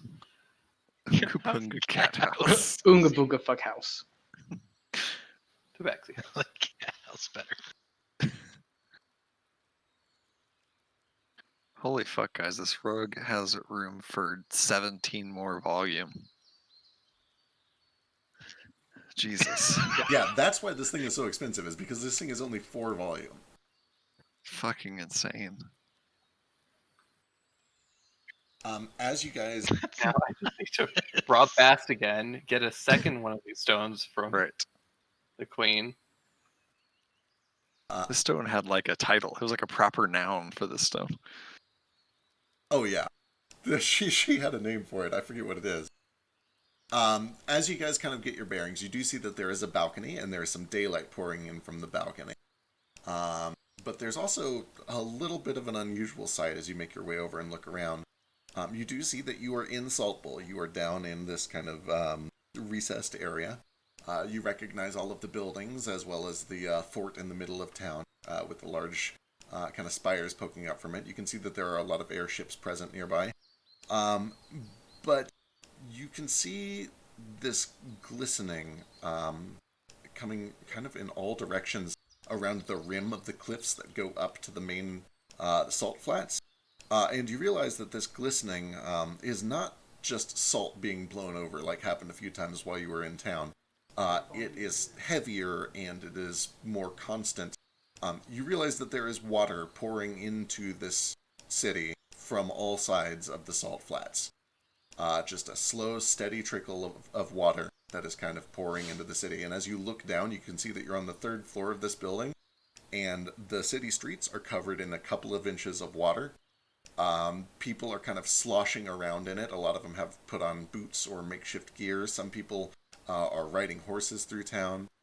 The entire city seems to be flooded in about 3 or 4 inches of water that is constantly just trickling in over the sides of the cliffs and down the ramp and the main street where people come in from the north and south sides. The weather is clear and clean. There is not a drop of rain in sight. Just some nice, smooth clouds. And that's where we'll pick up. Neat. Well, all right Okay. then. Oh, it looks like the curse has happened. Maybe we shouldn't take over Salt Bowl. It looks kind of dysfunctional. Oh, and also, let's see. Let's see here. Let me run through the list. Flick. Oh no. So Flick, Gale, Moat, Yule, and Vasu all see a blinking light coming from a box being held by a young boy in these kind of fishing boots standing on a street corner. And then more people Mail die and time, give me mail gifts. time. Money. Not money. Mail. Oh, didn't level up. You guys just Where's level our up. level up? You guys just Yeah, level but we up. just finished a big thing, so we should level up again, you know? God. A momentous occasion. I This agree. next I'm level not is cursed. really important to me. Alright, I got to run, y'all. Same. Night, everybody. Bye. Good night. Have a good night. Night. Lovely evening. Noodles. Later.